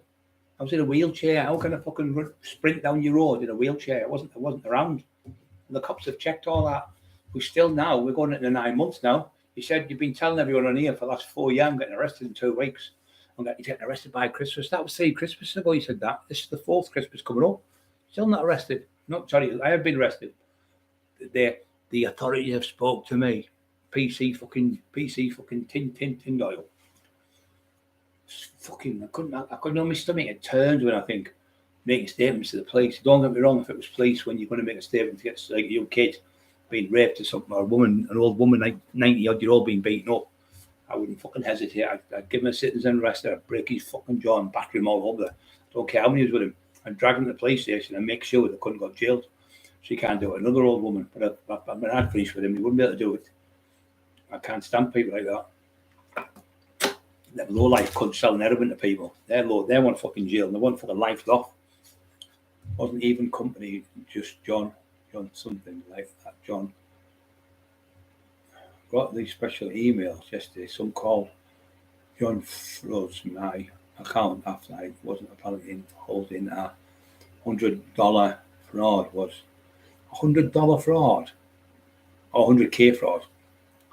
Yeah, 100k, $100 dollars America. So why would he say? How could you be involved in a fucking odd thing? Was account after apparently involved in a 100 fraud. Involved in 100 fraud. To me, odd thing is my card is worked after. Is my card still working after? Do you understand that? Yeah, anyone with old people, don't even hesitate to phone the police. Anyone raping young kids or murdering people, going around sadistic fucking serial killer, you're not a grass. You're doing humanity, and the Lord Jesus Christ will back you all day long. You're doing humanity. Us people on the streets a favour. You get these people I mean, I've had them where they've gone, oh, my daughter's been sexually abused by such and such. This, I said, well, get the phone now. What do you mean I get the police? Oh, I can't, I'll get called the grass. No, you won't get called the fucking grass. Get on the phone to the police now, and I'm going to follow you. So I've got him on the phone, phone the police. Funny enough, we had all, I won't say the lad's name. And funny enough, I said to his daughter, I said, look, if you don't do this, love, I'll come with you. If you don't do this, you could do it. Another little girl, your age, could do it again. He could have killed someone. And when he finally went to court, I wasn't at the courts. He finally went to court. He'd been doing it all over London, Manchester. Everywhere. He'd been a prolific rapist all over the country. Got 6 life sentences. 6 fucking life sentences. Got done in Manchester for it. If anyone calls anyone a grass for that, not right in the fucking head.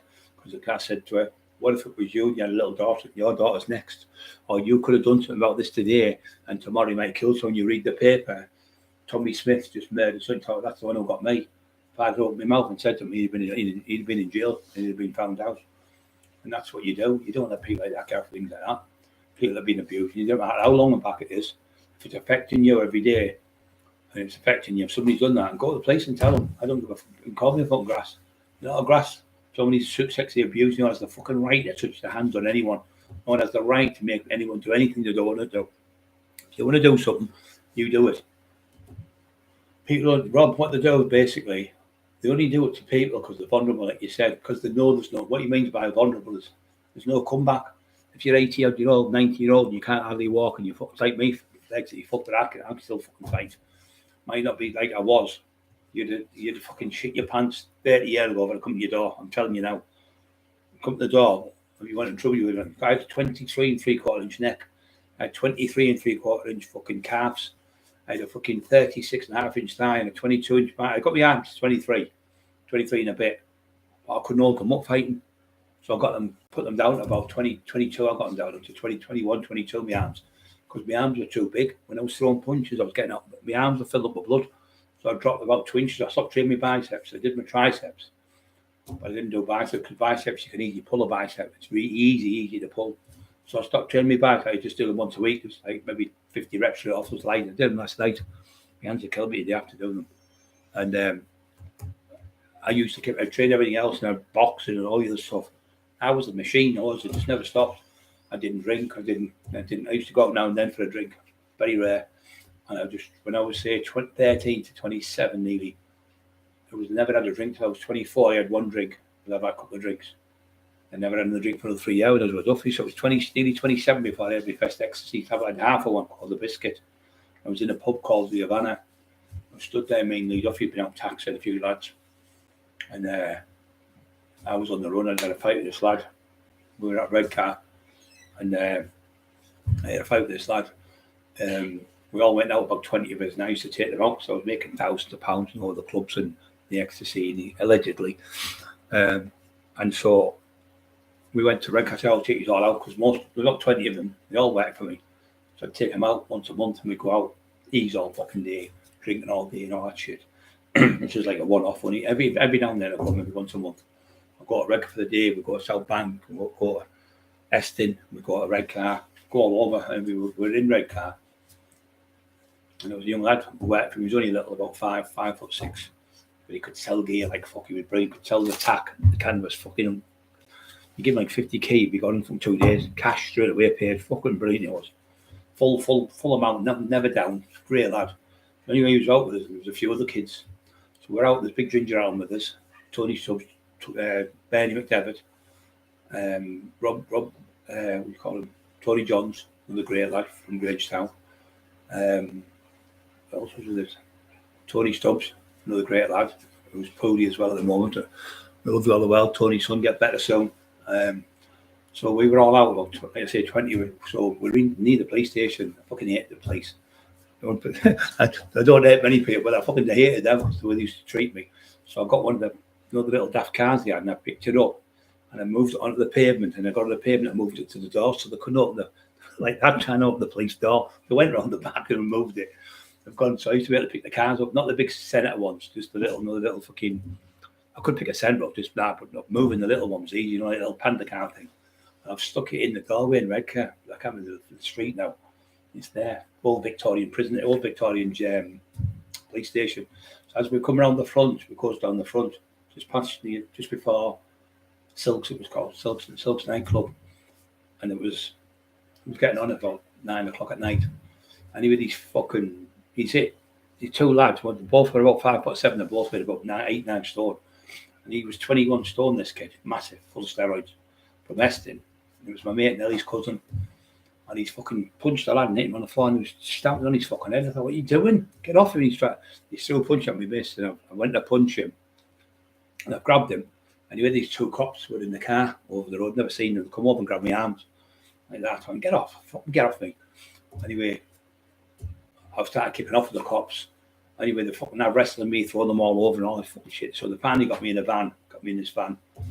And you seen how size it was. So I laid on my back, and I put my legs back, and I kicked the fucking door. Third time the doors were supposed to open, jump back out, round two, come on. I never ever threw a punch at them, because I knew straight away you're going to get jail. You break someone's jaw, kill one of them coppers. So when you roll them, throw them about, it's not so bad. They're not so bad, the charges. So anyway, they tried to get me back in. Anyway, they got me in the van, took me up to lock the van. What they've done is got another van. But I was knackered then, so I couldn't bump the steam. Strength was going to be steam. Put me into the van, they had a bolt on it, and they started bringing that van for us because they used to kick the van doors open. So it took me up to not middle red car, because red car police station was getting done up. That's the one where I just put the car with.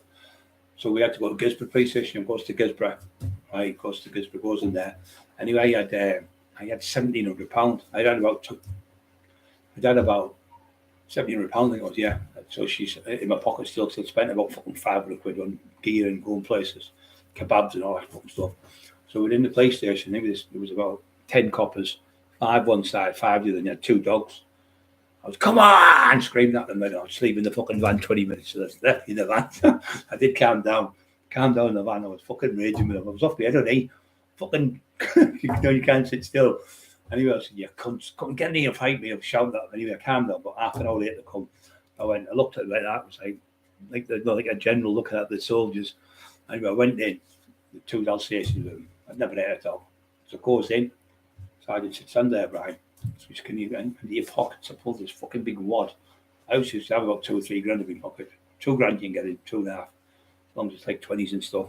I put it on the top of my phone, and then I went, bloody hell, I've never seen that much money in my life, this young copper, 25.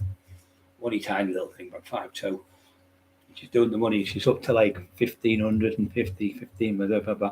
All, and then I went like that, grabbed the money, and done that with it on the table. It was all over again. So she had to start counting again. Anyway, my fucking finger was cut on my hand. It was cut on my hand. That finger was cut there. And as I went like that, it just burst open more, and it just started squirting all over like a fucking water pistol coming at my finger. And with the adrenaline being so high, I mean, full of fucking steroids and full of fucking ecstasy and that, so they had to take me to the hospital. So they had to take me to the stead, but they took me to my doctor instead, Dr.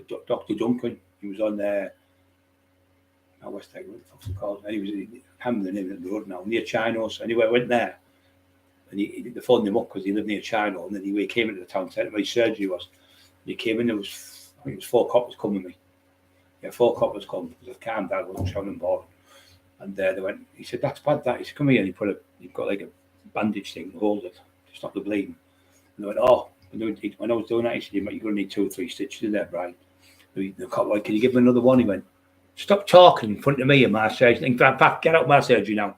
Get on my surgery. He went, what's happened, Brian? Tell us what's happened. I told them they've done it. What they've done to me. He went, listen, I'll write a statement for you. Tell them how horrible they were to you, and all that. See if it helps your court, if you have to come. I love this doctor. He could have passed away now.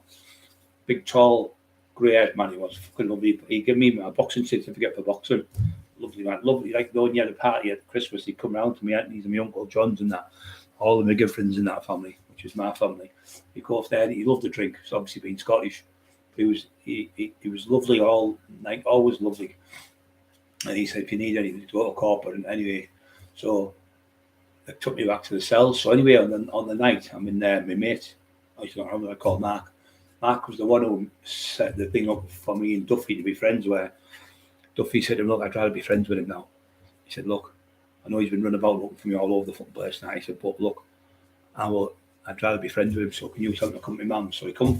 I got a phone call at the King's Head in Dormans, in Grangetown, and he said, I knew it was him. We just know. I said, no, it's you.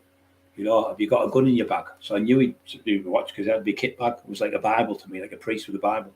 He said, have you got a gun in your bag? Because you'll need one, and this, that, and the other. I went, listen, this can't mean you sort it out. Like, put it on my toes. I went, I'll bite you fucking now if you want. I went, oh, no, I just want to be friends. He said, can you come to my mum's? He said, I was going to befriend you. I seen John Black, but John Black said, you're out with all eating Brian on the sly and all that stuff. He said, give me a mouthful because John Black taught him the box and taught me. And John said, look, why don't you just shake hands? You're the best fighters in this town. Team up together. You. Tommy Harrison said the same, the one who was in the house where they all attacked us. So anyway, I went to Lee's house and went to his mum's, and it was like, these houses like a bell shape, old houses. And we used to live there as kids. When I was when me and Jerry had a house there. Jerry McGilvery, he's passed away now. So we goes to Lee's, and Lee's mum, Brenda, I think they called her, she got on, it was an old-fashioned settees, they're thick. And I'm walking past, and Lee's like, he's up and down, looking up like that. His mouth was open, he was fastening his laces. And he went, I must be mental, Mum, trying to fight him. Look the size of him to me. He was 15, so I was 24. I must have been all right in there, he said, put his finger on his head. We all right, big fella, give me a hug. He said, look, I'm your pal for life now. What happens, happens. We'll just mean you'll just run over everything, we'll take over everything. And that's where we started off, the legendary Duffy Brian Cockerill. So anyway, going back to that story, so I'm in the doctor's, so the doctor said you can come and get him, put 3 stitches in my hand. I've still got the scar, you can still see it on my hand. So took me back to there, and anyway, I had to go, they let me out about 6 or 7 in the morning. So I got a taxi to my mate's Mark's, who lived in Domstown. Went there anyway. I went home, he took me home, and they bailed me to come back, to go court, because the courts were there in Gisborne courts, the little tiny courts. So I goes home, I got showered and all that, so I goes back up at Redcar way, and as I go to Redcar, I'm coming through Eston, and come around Eston, and down this road, it's like a bend like that, and there's a shop here, it's called a pizza shop, kebab shop, Parmesan shop, it's all in one. So Mark knew the owner, fucking Antonio or something name like that. So I've gone to some stabbed onto the right house then. So it goes to go in. The fucking lad who hit me on the slide punched me when the coppers got hold of me. I got arrested the night before. I'm locked up for. He's only in the fucking kebab shop. There's that fucking Steve there he is there. So he's in there with his last, that's his last. So something then you come on, he runs at me, and you know yourself, if you have a car crash, you get a stationary car at 30 mile an hour, it's 30 mile an hour. If car's coming that way at 30 mile an hour, and you both hit 30 miles, 60 mile an hour, because the force of that one hit each other, it's 60 mile an hour. So he's ran at me, and as he's ran at me, I hit him with this right uppercut. And I ran right in his fucking chin, which lifted him off his feet. He was at the floor. His jaw just completely went, he snapped the fuck. It was called a Gardman fracture. It broke in 3 places. And I got done for that, and it was on camera. But the lad who went to the kebab shop, Mark, went, no camera on. So I fucking bring it anyway. His girlfriend, she dressed him up. She said, as soon as he woke up in the fucking hospital, he went, Brian Cockerill did it to me. It was Brian Cockerill. Fucking grasped me straight up, made a big fucking statement. 21 stone went in the door, 6'1", 6'2". Big hard fucking doorman, beat a 5'7" lad up. And then going to the police on me because I punched him once. That's all he hit and punched him once. I ended up getting remanded in jail. And every time I was coming down from the Durham on the A19, it would come like, Big Bri, sorted, like that on the signpost, because you can see out the little windows, can you, when you're in the meat bag.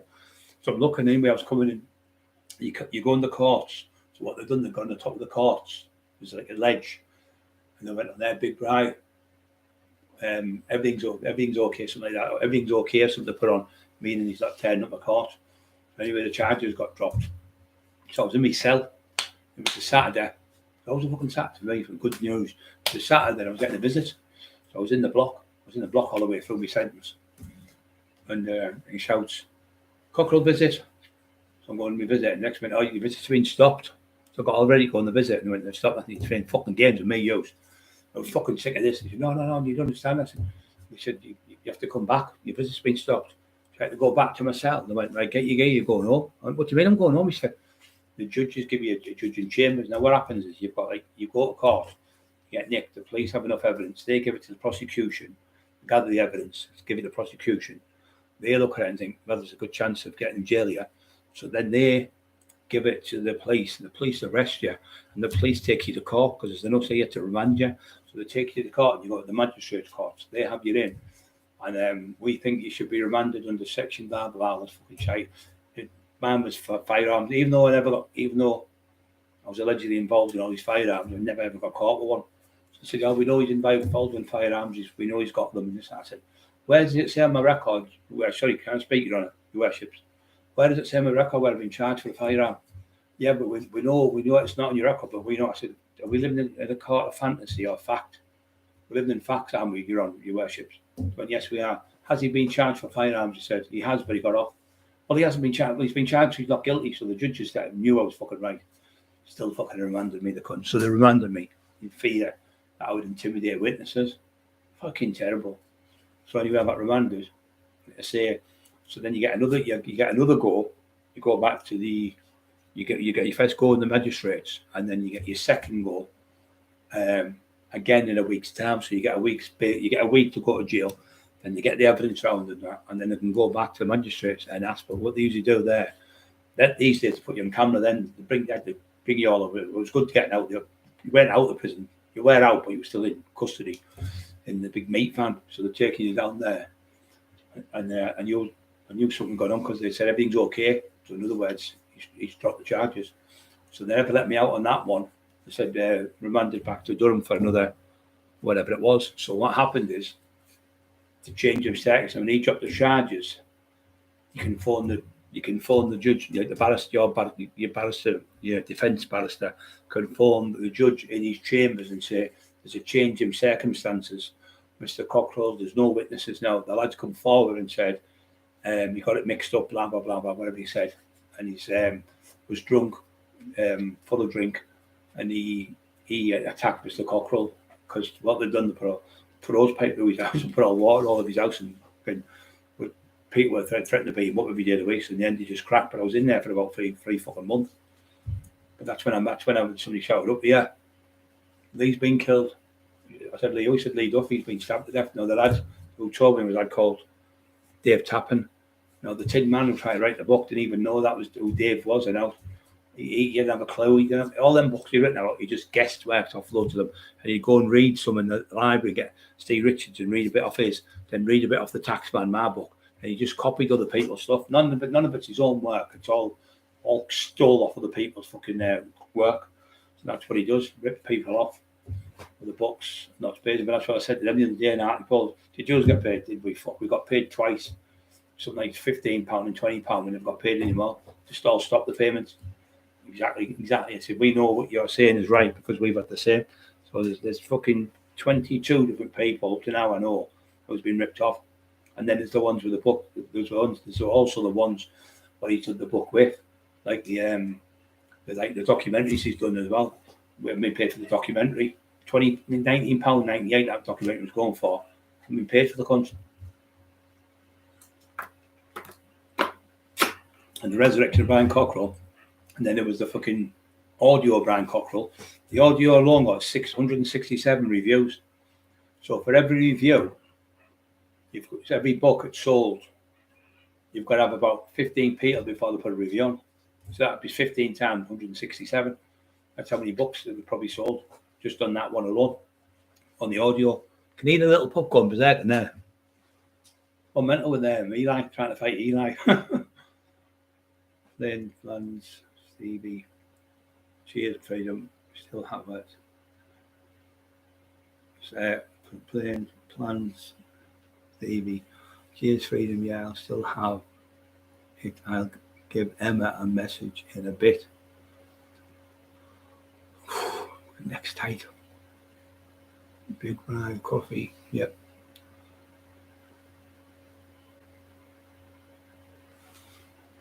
Stiff today.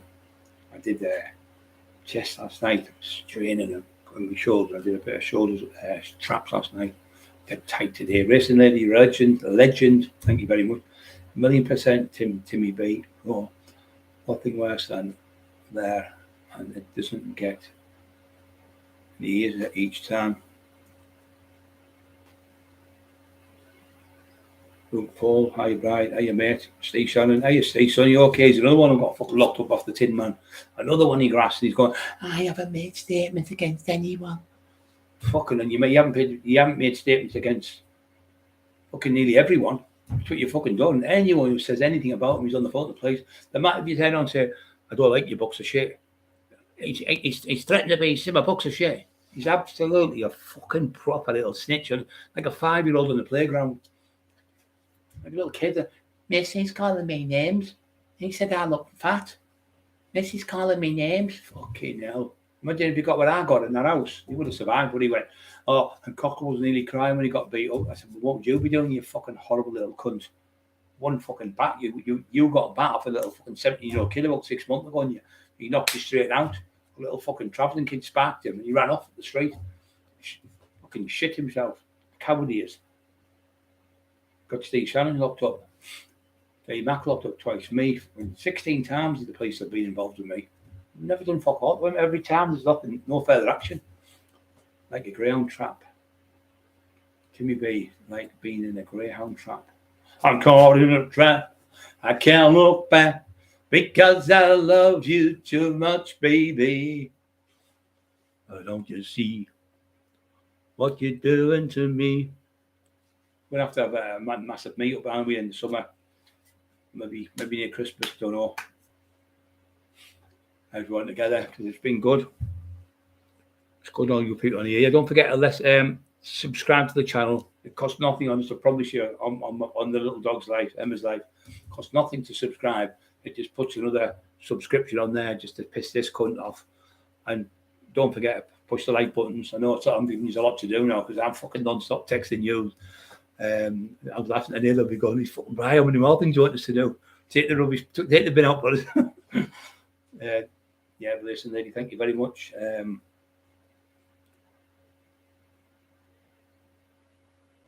Say that again, Mark. I'm saying, where did Lee died when Brian? You shocked? It's like I was in hospital. I was in the hospital. I was in Durham jail, and he got killed in Middlesbrough in a street fight. No, that couldn't say he lived. He was there. He didn't. He died on the way to near Ayrton Park when you go through the gates to the General Hospital. That crank's got him saying he was on this road, you know. It's a lot of shit. He got stabbed there, but he was still alive in the car when he was going to the hospital. That crank just talks a lot of shite. Which makes I know the lad who was in the taxi with him, and I know the lad who was holding him when he took him in the taxi. And he used to phone his mum every night and asked her. She used to phone him every night and say what happened and what happened. The lad's head was fucking fried with it because he couldn't tell her what his mum bred. He couldn't tell her anymore because he told the same story over and over, but it was the truth. What happened? Yeah, he got stabbed. But all this shit what he put on, got bite marks all over. He got stabbed 7 times. A lot of fucking shite. That was all made up to make him look like he knows more than us. But when it was all the pathologist, he said the pathologist told me everything. They didn't. What happened is Teddy was in a pub over the border, and it was a bingo night, or not bingo, a night where you have quizzes. They were talking all this, that, and the other. The next minute, she said, oh, we the ladies who looked after Lee and washed him down, you know, the mortuary. She said, we looked after him, and there told Teddy this, never nothing, or whatever. We didn't see him, they just washed, you know, they'll clean you, wash you down for the mortician, they'd look at you. She said, oh, we looked after him when he came in that night. That's all she said. So he's jumped from that little bit where he told Teddy to that. I spoke to the mortician, as if the mortician, right, which is all sworn to secrecy, is going to give you information of someone who passed away. It's knowing that you can't get the information off the police, right, whatsoever, even his family can't get it. So how the fuck's that little scruffy cut, little fucking convicted fucking burglar, little skaghead, going to get the information off someone who just threw their job out the window? Because as soon as that would dive out, they would be done like the police giving information, or like a solicitor giving information. It'd be just bad or kicked out of the police force for it. So it's all shite. It's just all shite. All he makes up is lies and shite. Well, you've seen him with the bullshit. The Paul Sykes movie. 10 years he's been doing a movie. There's no movie. It's fucking shite. Yeah, mate, he died in Middlesbrough. Say it again, Matt. I'm saying you started to see you when you got out of jail that he died. No, I didn't get when I got out of jail. I was in jail, mate. I was in jail, Lee was out. So Lee was running about the streets and everything, and he got into a fight with a lad in the street, and it was like a knife. A lad threw a knife down, and the lad used a knife and stabbed him and killed him. And he stabbed him under the arm here. All that shite had been stabbed in about 4 times and in the stomach, and it's all lies. He's made all that up. So I was in jail when Lee was actually killed. I was in the block. And the lad who told me was the lad. This lad was called David Tappan, which is his brother used to work for him, Tony Tapper, good lad from South Bank. And I said, because what happened? Lee was in the pub one night. He was sick. He was in the pub stand there getting a drink, and he had about 4 or 5 quid on him. It wasn't that dear pub drinks. So Dave Tappan, the lad who told me the story, was next door, in the block. I was in Durham with him. So he's there, and he's sick of being Lee Duffy's name. He was sick. He was like, I'm sick of being his name every day. People stop talking about him. So I said, what did you do? He said, I said to him, can you lend me a £5? He went, I've only got £2.50 or something to give you that. So the lad lent him £2.50, 60, 70 or whatever it was. I think it was £2.70 comes to mind, yeah. £2.70 give him. He used to do windows, Dave, wash windows and that. So he got the big rubber bucket. He's walked to the petrol station, filled up with £2 for the petrol. Don't know when he kept the 70 pence, maybe he got fucking food or sweets or something. Went back to the pub and went, here, Duffy. Lee looked round, he went woof and swilled him with the fucking £2 with a lot of fucking petrol in them days. Swilled him with a bucket of petrol and then tried to set him alight. But I don't know if that was true about them trying to set alight, because I wasn't 100% because he said he did. Some people said he didn't, so we don't know if that was true, but he just threw it on him, then Lee battered him and he knocked him out and broke his jaw. And because Lee knocked him out, Lee got remanded and the lad got remanded as well. How the fuck is somebody trying to set you light when you've got £2? Well, £2, probably like £10 with the petrol now, or 6, 7, 8 quid with the petrol now on you, and you're trying to light a match or the fucking light and throw it on you. You punched him and broke the jaw, and you've got remanded for fucking protecting yourself. If he set him alight, he would have lived, he'd have been burnt to death in a fucking pub in front of all these people. All the people could have been fucking set alight. Crazy. And Lee got remanded for that. Got remanded. I think he was in for about 7 or 8 weeks. On remand, 6 weeks, something like that. But I was in jail when Lee got killed. I wasn't on the street. Tony used to work for us. Tony Tappan. He's a good lad. We worked in Spennymoor on the door for years. The top hat, that was the roughest club I ever worked on there. I got one story around there. I had a fight one night. Well, these travelling lads come in. Tony's with me, and he was in there, and he with these 2 lads coming even. So he's having a go at me anyway. I fucking hit this lad, hit him, and knocked him out. And this one said, yeah, that's me. He said, that's my brother, but it wasn't anyway. I've hit him. I was with a lad called John Wheeler. Finally hit the other one. And he hit him like that. Chin went up, went down, and then he fell. But he stood still for not quite delayed and just collapsed. Like Trevor Burbeck when fucking Mike Tyson hit him. Now that lad who I said it was Robert. What's his fucking name? Robert. I can't his fucking name now. That was Robert to me head. What were 10 names? I can't remember his fucking name now. Some study more.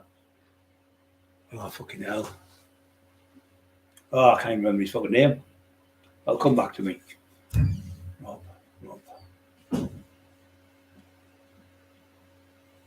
That's the strongest man I've ever seen. Benjamin Greatheart led to death, freedom.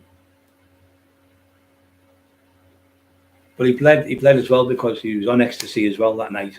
And when you're on ecstasy, same as Viv Graham was full of ecstasy and he liked the geese and the stuff.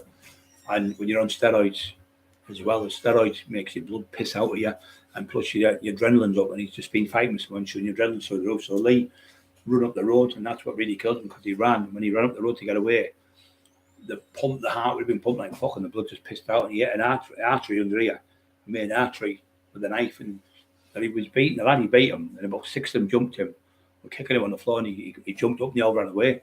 They all ran off and shit themselves, and then one lad threw the knife down, and he picked up the other lad, and he just swung wildly and caught him under the. He said, "Lee, this is serious. You fucking killed me." And he ran up the road to get away, and he fell and collapsed on the floor, and then a taxi drove past, wouldn't pick him up, and then another taxi come, and then they got him in there. They got him towards the hospital, and got him in the hospital, and he passed away. Yeah, his eyes shut. All that shit he puts in the book, all fucking crap. Made up. How does he know when he was at school? He was 10-year-old, I think, when Lee Duffy died. Fucking talk shit. Same as Paul Sykes. He wouldn't have got nothing of Paul Sykes if it wasn't for Dale Brendan Hyde, who just passed away, our friend. Dale took him to the places and he showed him where Sykes' grave was in Big Simon Amber. Now it was all my friends, people I know. And he ripped them as well. He's supposed to give them so much percentage of the book and never give them fuck all. He did the same with Paul Sykes' sister. He said he'd give her 50% of the book, got her to come and stay at his house, got all the information pumped out of her, got all the photos off her. Said, I'll give you 50% and give her fucking nothing. Not a penny you give her. Ripped her off as well. So all these people are lying from all over the world. And he's the only one telling the truth. Fucking bullshit. Benjamin Great, exactly. No shit. They tried. Racing in the air. You call that but fucking night and see him, he's a good lad and all, Rob. So he'll be fucking heading now. Two brothers, both middleweight, both middleweights. I got mixed up with a lad and said the wrong name, but it wasn't Rob. So we fucking heading. Fucking hell, travelling lad. There was another lad called Spike, and I got mixed up with him and I put it in my book. So I seen his family in Ramsden. No, that's not the lad I knocked out. I said, Rob, look, I'm really sorry, mate. I've got you wrong. I've got to apologise to him. But I was told it was your name I was given for that person I knocked out. But he does look like that lad who I did knock out. I said, that'll be such and such, that Rob such and such. Not Rob. Rob, they said. But it wasn't. There was another lad. He passed away, the other lad now. He was a nice lad. Spike, they called. He was a good lad from that way. But the same build, the same type of height and everything. So I just made mistakes. So I always come on and tell the truth. The travelling lads know them. Good lad. He does loads of running now. Charity's good. Like no long distance running. Inner thigh is lethal. Get a senior snake. No, it wasn't inner thigh. It was his under his. It was here, mate. Under his armpit. He went like that. He went like that with a knife, and he put his hand up to throw a punch, and he went under his armpit, stabbed him in the armpit. It just bled to death with him on ecstasy and fucking hyperactive anyway, and fucking jumping about. He just been fighting. I hadn't beat him, and 5 or 6 of them jumped him. Then he's hit somebody else near front. Then he's turned back around fighting the lad again, and as he's fighting the lad, he's on the floor with him, and then the lad's got a knife through down. He picked the knife up and just wildly swung it and caught him under the armpit. But he never went out to murder him. He's got not guilty of the thing, and his mum said, my son Lee wouldn't have wanted you to go to jail. And she said to the lad who did it, and I know my son wouldn't want you to go to jail, and I know Lee wouldn't have wanted him to go to jail. Same if somebody killed me, I wouldn't want him to go to jail. It's just one of the things you're in that game, but you get these other scumbags just can't love. I made the police to come in your house, Cockerill, for calling me fatty. Fucking rants, a couple. You imagine the jury looking at him in the courtroom and think, what the fuck's this shite? It won't even be a courtroom, it's all shite. And if it does, I honestly hope it does. I mean, there's a stupid thing the police do.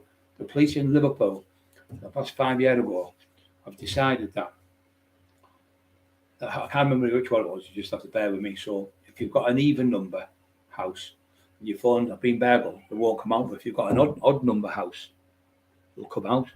So I think we said, wait a minute, so what's going to happen there? All the ones that come out to, say the ones that come out to the even numbers, no one's want an even number house, they'll all want an odd number house, and then all the even numbers will go down in price, and all the odd numbers will go up because your insurance won't cover you. Your insurance cover you, but the police won't come out to see you, so they'll go to the even houses. But if you're odd house, odd number, they won't come. It's been like that for about 5 years. You can check up and run up Liverpool police. So people think, well, I don't want number 3, I want number 4 something. Fucking crazy. So the other place, the worst place is Middlesbrough. If you phone up 999, they don't come out no matter what you fucking do.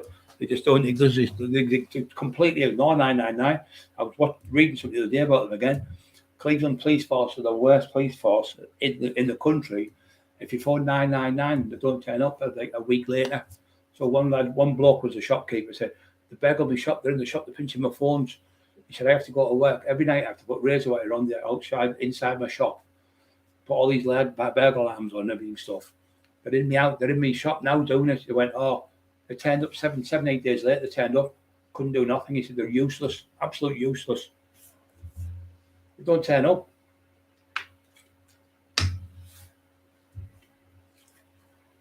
D 49. trying to think of fucking.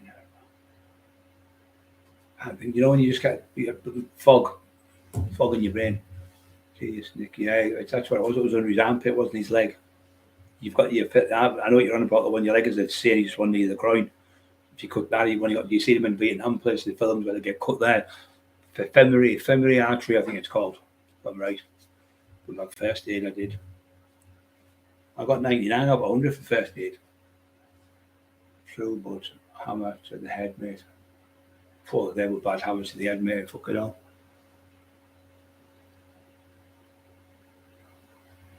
Fucking all I've got. Remember, you could feel the scar, you could feel the lumps on the head now where the lumps where they were healing. And my leg didn't heal for about 10 years probably. Still, you can see the state of it now. It's terrible, big hole. Like he seen it, Timmy B the other day. It's horrendous.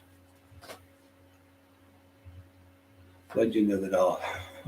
Rambo. Hey, Rambo. Hey, Rambo. See one of them, and she just hang over. For me, see this hangover, you're looking right, mate.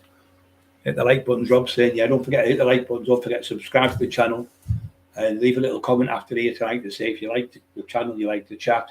So other people read that then. So what somebody said, get them to leave a little comment to say, brilliant tonight, or good laugh. The other night, everyone put like, funny as hell, when I was talking about the women, no matter what you do for them.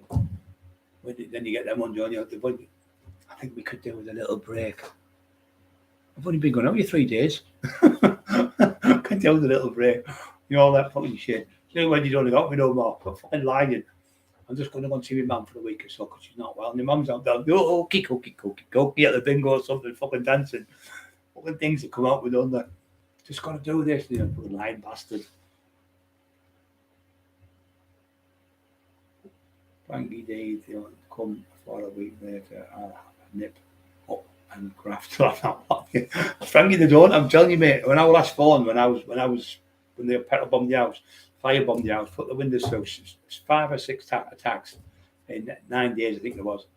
She phoned 999, the police from next door phoned 999, the prison officer, the school teacher, the doctor and the nurse. There's a doctor and nurse across the road. There's an ambulance driver, a woman. She drives another little ambulance, a little car one. Paramedic she is. And the woman across the road, she worked for the toll, and her husband was a security guard.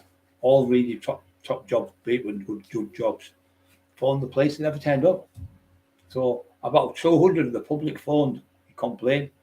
So they said, Emma said, the phone up, can you tell everyone to stop phoning because Brian's telling them they're not phoning. Well, they're not.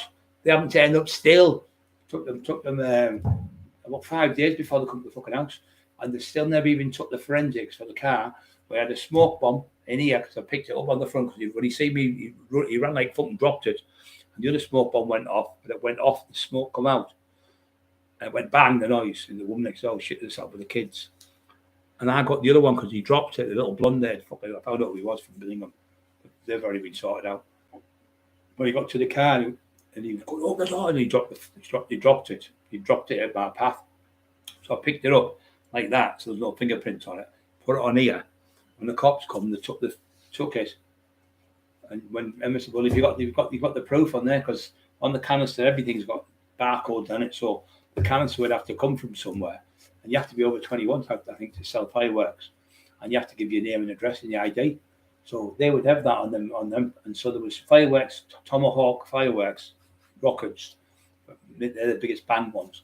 But if you get that bottle there and you start filling up with gunpowder tonight, and you plug it down and you put a fuse on, that's a homemade bomb.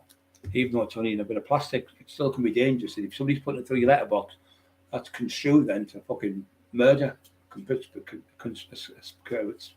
conspiracy to prevent fire and harm or a murder. So if there was a woman down in London about a year ago, they put a firework through and she killed her. She was an old woman.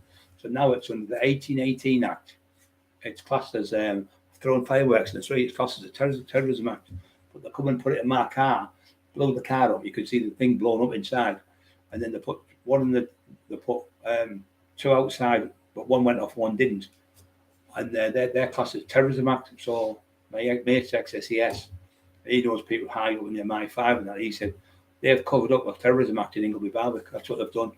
And that's exactly what they've done, he said. Because 6 miles away, someone else that night had the house petrol bombed or the car petrol bombed, and the units came out. 2 units came straight out, cordoned the area off, went around everyone's address, took statements off everyone on the street, did fuck all for me and my wife, and then they turned up and started knocking on doors. 5 days later, it was all over. It was too late. And then the tin man, the little fucking grass, they asked him to come in 18 days after the incident. And we said it was obvious it was him who was doing it. Everyone knew it was him on here. He said, I taxed the tax man. I took your books off you. And he's just been a clever little cunt. And as soon as you open your mouth and say something back, he starts phoning the police. So what I do, I don't say nothing now. So he's trying to get me to call me on here so they can. What he's been doing is been reporting me to YouTube. And since I've stopped saying things to him, I'll say now about Mr. Brown Sauce. I do it in codes. I can't do a thing then. So Brown Sauce could be anyone because he's on his brown sauce. Because he used to be on them Subway tablets and little subbies, and he was on them sandwich things, little sandwich ones. He'd take them to stay. He'd be up all day. Then he would turn into like Mr. like shithouse. Like, I'm tough. And then drink 2 bottles of Bacardi. I'm hard as fuck. And then they go on the fucking Mr. Brown. He turn into 10 men. And that's what they do. It gives them a self-over-inflated ego that they're better than somebody else. They're full of crack, or full of coke, or full of drugs. And they really think in their deluded brain that they're better. I'm the best author ever. I'm the better than William Shakespeare, better than fucking Charles Dickens. He's fucking mental. Absolutely mental he is. Been busy all day, evening. Colin Maguire just popped in. How dare you be late? That's what he said to one lad. He said the fucking little rat. There was a lad going to see his daughter, pick her up from school, and he was 15 minutes late. No, it's 5 minutes late. He's going to get there for 3 o'clock, I think. It was like 5 past. And he went, oh yeah, to him, waved at the tin man. And he went to school and he came back on. He went, oh, all right. He went, how dare you drive past me and not stop and give me a lift? As if he's fucking 10 men, the daft little cunt. And I went, shut up, you fucking little daft cunt. And drove off and left him in the street. So I've been to pick my daughter up there. My daughter in the back of the fucking car. I was late for her. You know, he's just a little fucking horrid little horror. Because the lads are a fight, you see. Little snitch. Little grass. I'll rip up and graft. Yeah, they don't turn up. They don't, honestly, go. If you look at the papers, have a look. Middlesbrough Police about how bad they are. They're the worst police station, 1980s, 1990s, 2000s, 2010, 2020, 2024. They're coming up. They're still the worst police force in the whole of Great Britain. Humberside are the best. I've read up on it. They're the best police force in the whole country. They just don't turn up, these fuckers. They don't do the job. They just fucking lose statements. How can you lose statements now, 2023? When you do a statement now, you videoed, you record it, and then you have another 2 videos, one for you, one for the police, and you have a backup one for the police, and one for your solicitor. So how can they lose that when it's unrecorded on a little tiny little file in the police station? But when he makes it, they lose the statement. It's fucking beggars. The solicitor said, this stinks to high heaven, this my solicitor said. There's nothing on him whatsoever. Where's the proof? Well, he said this. Well, that's a fake account. Tommy Smith isn't him. Well, that's inadmissible in court. So I text you one night and said, it's me, Johnny Jenkins, with a fake account, which I couldn't do because I thought I'd do it anyway. But if I did that and it come to you and you think it's fucking Brian Cockerill, I know it's you fat cunt, blah, blah, blah. You fat, God be fat. I've got fucking no fat on me. I've got an ounce of fat on me. And he'll call your names. You can't go to the police and say it's him because it's not his computer. It might be his computer, but it might be a different IPS or what the fuck call it, IPN number. He changes them. And that's why he gets these daft fucking things coming on with different names, calling people. I think he's finished. Well, I know he's finished now. He's got nothing. He's got a fucking carrot. He hasn't even got a house. His house been repossessed by the. I told you I wasn't lying. He was struggling to pay his dole money. He asked us to sell the books for me. And we went all over Teesside, Newcastle, Sunderland, Billingham, Hartlepool, Durham, all them places. Right, the Redcar, Broughton, Lingdale, Loftus, all them places we went. Darlington. Dropping bugs off to get him his money. So because I was friends with him then, I said, I won't let you lose your mortgage. Don't worry, mate. Anyway, I got the money for him, give him the money. And he's called me fucking names. Fucking horrid little cunt. And the £500 I gave him to pay, squash his mortgage, so he was £250 a month. He owed £500. I said, he kept a lot of blue all and shit. the other fucking lot on shit. And that's why he's been repossessed. And that's why people are saying he hasn't had his windows smashed the second time. He's done it himself because he needed to get them done again to get a move. And that's what the people from Middlesbrough said. He's done it in Park End. He's done it in Brambles Park, Brambles Farm. He's done it in, I think it was Easington. And he's done it in Northallerton, where he's got drugs off dealers. He owes them £500 or £600, can't pay it. So they'll come round, smash his windows, and then they're going to batter him when they see him. So then he gets somebody to put his windows through again and phones the police and gets a move. He's had 10 moves in 12 years.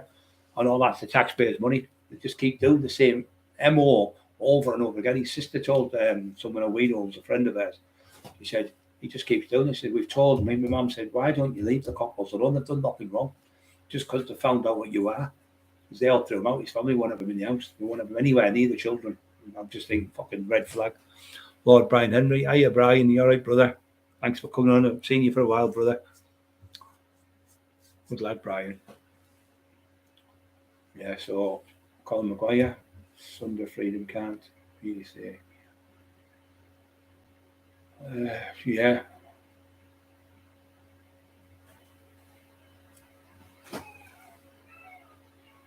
Colin Maguire's about. Watch out. Colin's about. You gotta watch out. Maguire's about. Colin Maguire. Yeah, so I hope everyone's okay. Don't forget to push the like buttons, guys. I think we're getting towards 100 now. Getting towards 2 hours. Oh, I'm over 2 hours.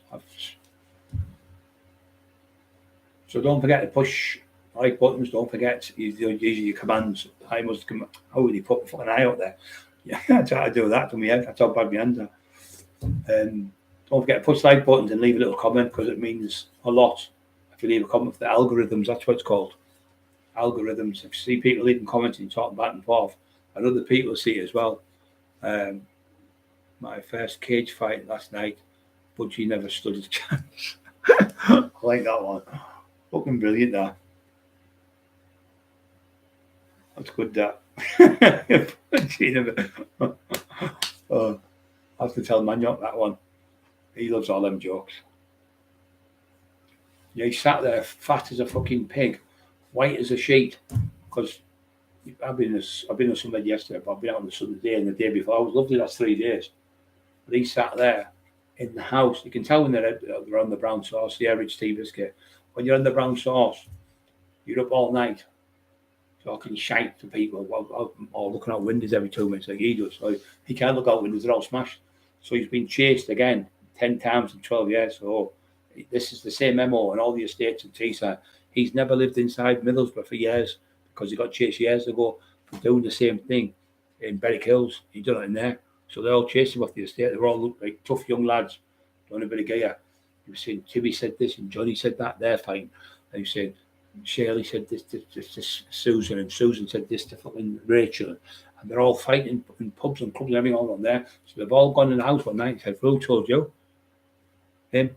Who told you? Him. So they all went on there and punched his fucking face in, battered him, smashed all these windows in the house and moved him out of their area. He got chased out of another place called Park End by Joe because he was selling the Mr. Brown stuff on there. He got chased off. His friend, he mentioned his friend in his book. Robson, they call him. Kevin Robson from Hemming Cove, young great lad, goodwill boxer. Kevin chased him off the estate because he was selling that fucking shite outside schools and everything, like fucking near schools and that. So he chased him off the estate there. He's fucking horrid. And he was burgling people's houses. He's been to jail twice for burgling houses. The known thief, shoplifter. Why don't you go to the police and tell him all these things, Mr. Brown? Because they're all true, that's why. If it was something that was making up malicious, he'd be in the police station. Dave 1995, any chance you can reduce the amount of ads your video? They come on every 5, so it ruins watching your videos. I'm just hard because it's a good way of making extra money. I have to look at that, mate. I don't understand it, mate. Took me 3 rounds. Took me 3 rounds.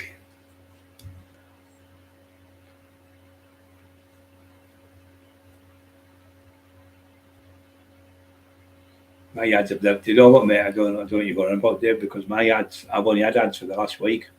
I've never had ads on all the time, so I don't know what you're on about. It's the first time I've had ads the last week than I've ever had because it's always been like tonight. It'll be the same. It'll be yellow. I got a yellow thing. You don't get no ads. So I don't know what you're talking about. I've only got about 10 green lights. That's where you get the ads on.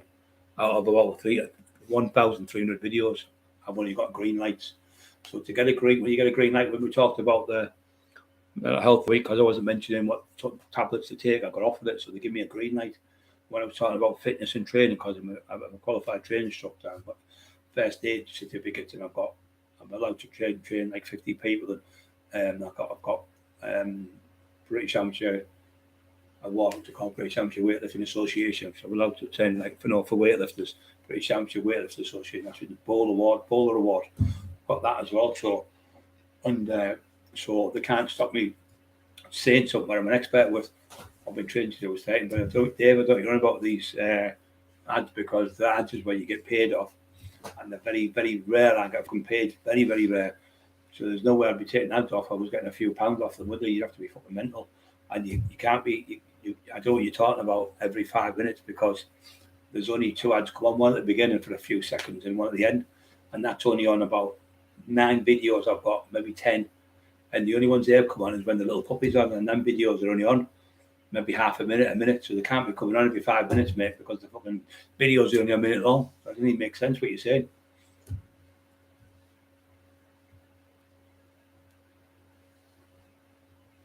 Sounds like another tinfoil one, doesn't it, mate?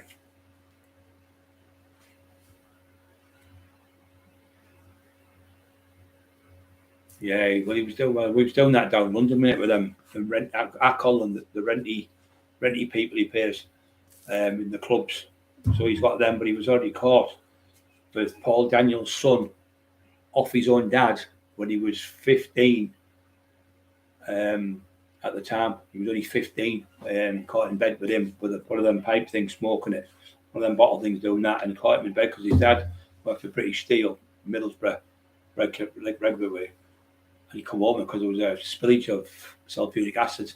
He came home early. Instead, he came home like say 10 in the morning. He came home 2 in the morning, and he caught him in bed with him, Paul Daniels. I said, "You like this? Not a lot, but you like it, and that's 100% fact." And later on in life, he started knocking around with him, and he used to go to a house in Middlesbrough, and he used to have a growth in there. This Paul Daniels, he was a double of his dad. And Tin Man got caught with something. I think it was the Mr. Brown stuff. And that's how he got him with the police, because he's been doing that shit all them years. He knew all the brown dealers, and he's been informant to the cops all them years on all the brown dealers. That's how he's been getting away with it, guys. But now, I've let everyone fucking know what he is and proved what he is by all the statements he's made against us. So no one now has nothing to do with him. It's ruined him completely. But what happened is that Paul Daniel was doing it, and he had a girl like a Wurzel, from right down the other end of the country, them cider drinkers. And she was with him. She's the biggest lass. And I went around with my mate Liam Henry, and we were in there talking when we were doing something.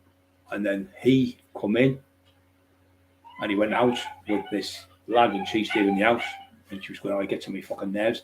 He won't leave the house and nothing." She said he's doing my head in. She said, "I can't even have 5 minutes with my boyfriend," which was that Paul Daniels. And she was on about him. And I only remembered the other day, I remember the story in my head. I remember it was him now. That story which you were telling you did see him, you seen him there with me. Liam was telling me about it. I reminded me, I said, "Was that him?" He said, "Yeah, that was him." He was only about 15 at the time. 16 was. And what happened is he got caught with something, and he crossed him up, Paul Daniels, and he got 3 years in the home house. And it was in the Middlesbrough Hartlepool, Middlesbrough Evening Gazette. Paul Daniels' son gets sentenced for drugs. It's strange, means he doesn't talk to him. Strange son, and then he tried to get the money later on when his dad died to get it off, because that Debbie McGee, she was his wife, got all the money left to her. So that's another true story. So he was with him, hanging around with him. I'm not saying he was doing that with him, but he looked like that type, fucking weirdo. She said, "Oh, he wasn't near the house. We can't have 5 minutes in the house with him. He's a nuisance." She was telling me, Liam. They put them guys. Nightmare. Right, I'm going to go. 96 still on, but I'm going to go because my hands are killing me. Can reduce the amount of ads in your video. Come on. Every 5 minutes. No, that's you, tinfoil. That's him. Take that idiot off. That's tinfoil. He's talking shit. I've only had the ads on. I know it's him. I know it's him. That's definitely him. That. You see, told you it was him. I knew it was that daft cunt. There you are, guys. I knew it was him. Absolute crank. He's jealous to death because it's the first time we started to make a couple of quid. And nobody's ever going to. We don't even make that. I don't even make like fucking 1 pence for every fucking 100 or something. So I know it's that crank trying to do it. Yeah, it's pennies ads. Yeah, you only get pennies, mate. Exactly. So he's just been a prick. And like I said to you guys, most of the ones you'll see, if you go through my thing, you've got to have a green light on. And the green light means you can get ads. Now he's seen me getting the green ads. Obviously, the jealousy's killing him. I know it's you fat cunt. You big fat tub of shit. Big fat tub of shit. So I'm saying what I want on here because I've said loads of bad things. So the big fat tub of shit is back. Yeah, I thought it was him. Yeah, he's little renty boys. He's apparently his son said that he's had all them around the house. A certain person they've been going on transgender, dressed up in clothes and all that, as women and all that. And the son's only 16, 17. Apparently, he's going to go in the army to get away from them. He's fucking sick of them. He's bringing that Alex one, one about from down the road, Breedy, and the other one's coming in with a fucking bald head, and they're dressing up as whatever in the house and coming in because they're all into that wifey swap stuff.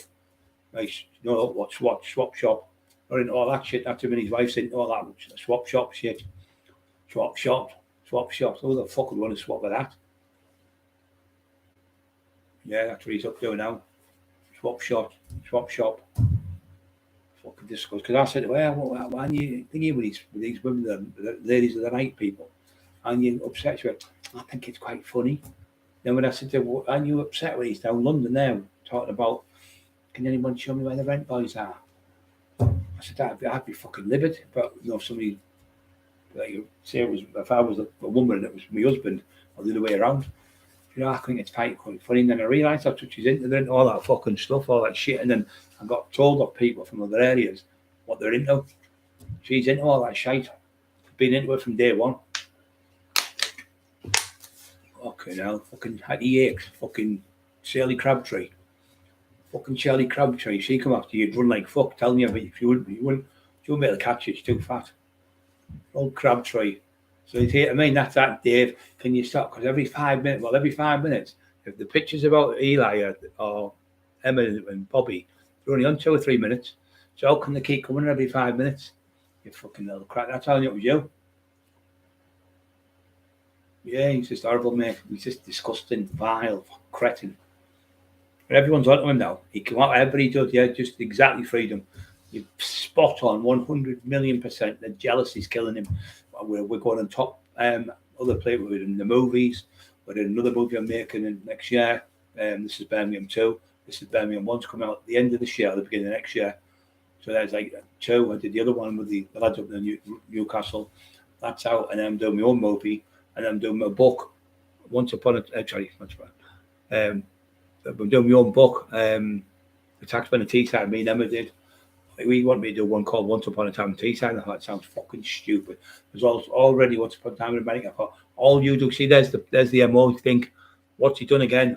Once Upon a Time in Teesside. He's copying again off another book. Once Upon a Time in Glasgow. Once Upon a Time in Mexico. Once Upon a Time in fucking Las Vegas. Whatever. He's copying off other people's books.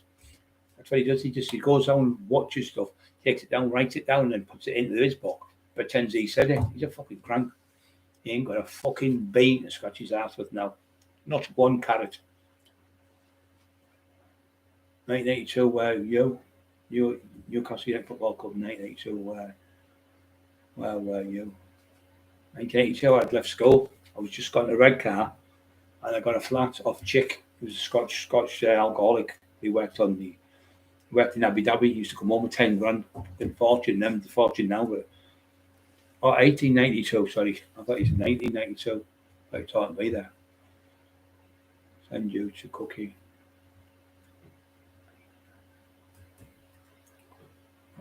That'll be that daft cunt, that. Just a crank.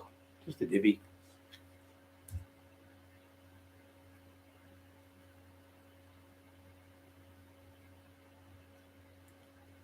Cookie's True Crime Adventures, is that what it's called? I'm not sure, mate. Yeah, I'm going to show it anyway, Peter, as well. So thanks for being on, guys. 74 people. Try and get the 100. Don't forget to push the like buttons. Anyone on now, push the like buttons before we go. Racing Lady, see you soon. Rich T, Biscuit, Frankie D, Peter the Box. That's you again. Cookies and Crime Adventures. Graham Cameron and sounds sexually demented there too. Yeah, definitely, mate. It's totally demented. They didn't know all that. Well, she found it when he was on the bus. He first was coming to see her, and she said, "I'll meet you," because he was going to see her. He was going down Wakefield at the time. So you've got her, and she's into all them dating sites. There's to prove it, them they're on dating sites swapping and that. So she's on that. So she talks to him on the dating site. Says, "I'll get you off the bus because you don't know where it's going to be." So he said, "Okay then." So she's waved the bus down, and as she got on the bus, she told me this story. This is when she was raging with him. She said, "I said, when did you guys meet?" Oh, she told me the full story. So she said, when he was on the bus, she said he peed himself. What do you mean he peed himself? So he was on the floor on the bus. He peed himself, fell off the seat. And then the floor started to pick him up. Size of her, threw him on his foot, probably threw him on her back. A man, I've got a man. Anyway, she got him home to her house and got him in the house and walked him upstairs and just didn't such and such. Went upstairs, took all his clothes off and threw him in the shower, showered him down, and then I jumped into bed with him. But I don't need to know the rest of that. I don't need to know. I thought, you're desperate. But when you look at her, she is fucking desperate, believe me. Fucking desperate. Desperate. And because her other husband sacked her, and then he got the kids. He got the kids. You know yourself, two girls, I think they're about 12 and 13, 11, 12-year-old. I'm not sure exact age. They were handed custody to the dad. The dad got custody of the kids. They didn't want them near him. He said, I'm not having my kids near him because he knew what he was. So he went to court and he won the custody of his own kids. So she used to see the kids every now and then. And one Christmas she went through and the kids were there. They were 14, 15 now. And they came for Christmas. She went to phone me up. This is your words. I've got the videos. If you want to grasp me up the place, I'll show them the videos, what you showed me, you sent me. And she said, he's in the pub, he's using all the money on drugs, he spent an eighth on that other white stuff. He sat at the table, the two daughters have come, the stepdaughters, went, what are you doing sniffing that in front of Jameson, my brother, you're out of order, you bang out one, how dare you fucking talk to me, it's Christmas Day, I've worked hard, working hard all year, I'm allowed to spend what I fucking want, you've got your stuff, I've got mine, blah, blah, blah. He still couldn't get through because they're narcissist little bully. So she coming down, what's going on down here? And the kids told her.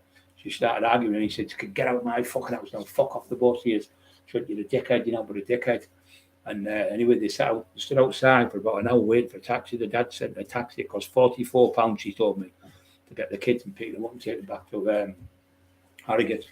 And that's what he did to his own kids on Christmas Day and his own wife. And he went out of the house, left the house, he was in somewhere drinking. And I phoned him and I got them back together. I said, just go and buy a bottle of Baileys and get yourself home. He said, she told you we've been arguing. I said, no, children. I said, yeah, tell me you're not arguing Christmas Day. How you get yourself right? It's Christmas Day, it's for the kids and things. So I got them together. I said, go and get this and go and get that, because Christmas Day there's a little couple of shops open still. Anyway, for them, it's we're at home now, we're all right, and this happened, and that was it. I got them back together.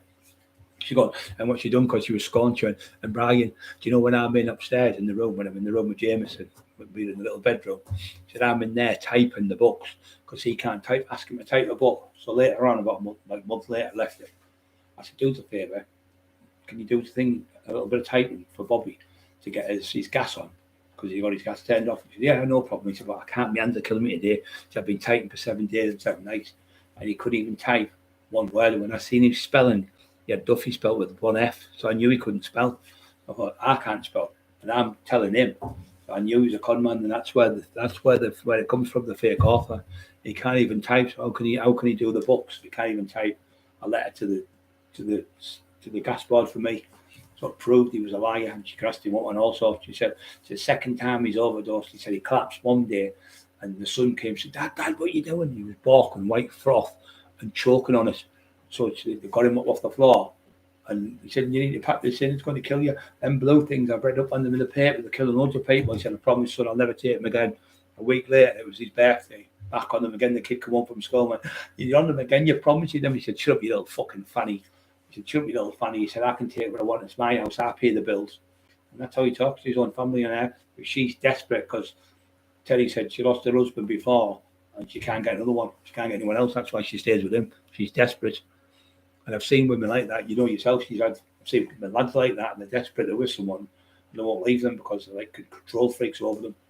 Yeah, but he was on that stuff. He's horrible. He's now but a bully, just like his father, an alcoholic and a woman bully. You never said a woman beater, woman bully, bullies women and kids. So that's what they had a fallout. And that was me. I got the cunt back together. I thought to go back with him.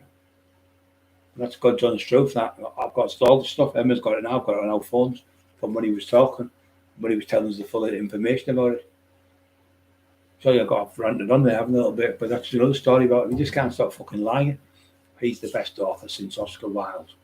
Fucking, he said, me and Oscar Wilde are the best author to Jimmy O and the Jimmy O show. He said, and the other thing is, we both got the same thing in common. I'm going to come out in the next 2 years that I'm gay. It's what he says on Jimmy O. You can watch Jimmy O'Neill show, Jimmy O show, the Wicked Joker. Watch him, and you'll see him on there talking. Put his name in, full name in, talking. You'll see him talking about it. And he said, me and Oscar Wilde have got the same things in common. We're both authors, and we both like little boys. Exact words what he said. I looked at him and I went, fucking hell, I can't believe you've just said that live on fucking telly. About 5,000 people have watched it, and he's talking about the ghost of Paul Sykes living at his house and all that shit. Fucking deranged.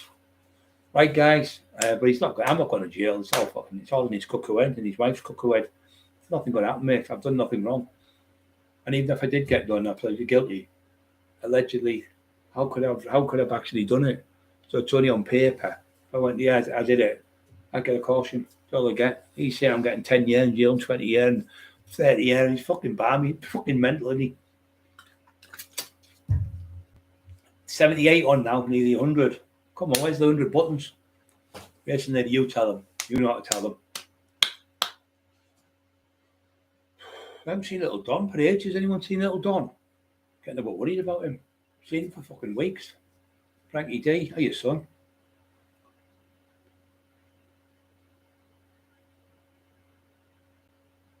Yeah, they have had YouTube, but they only have a few, mate. But what they do is they don't have them all the time. So what you've got to do is, what happens is you do your show, just like he's learning something here.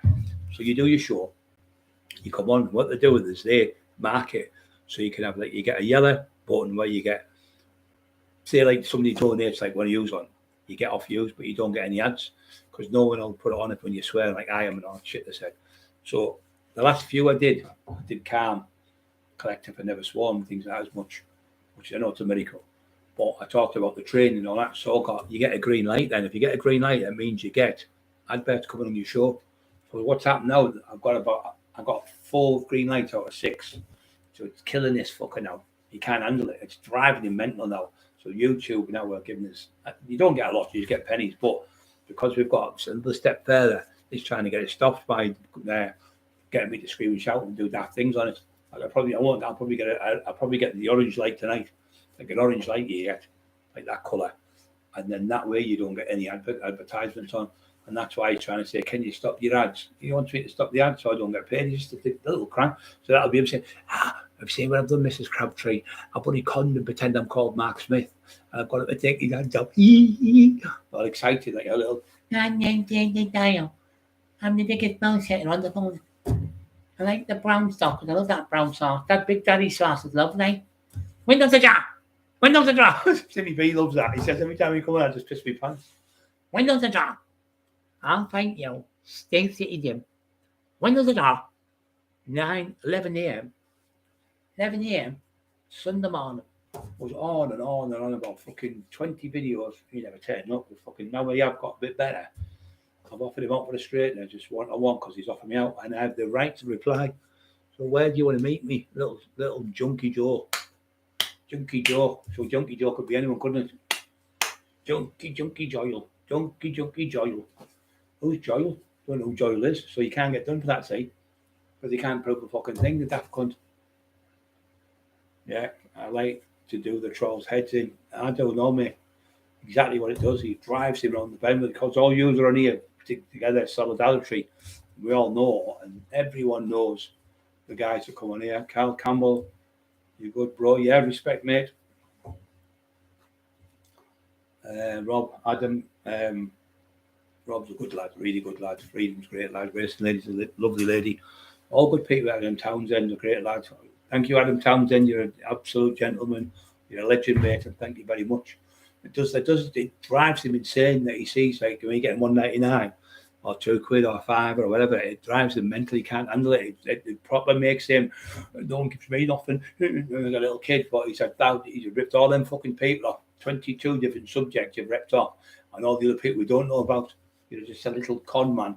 You've been found out, you've been found wanting, and everyone knows in Teesside, once you're out at Teesside, and that's why you've left Teesside, you fucked off, right at the other end of the country.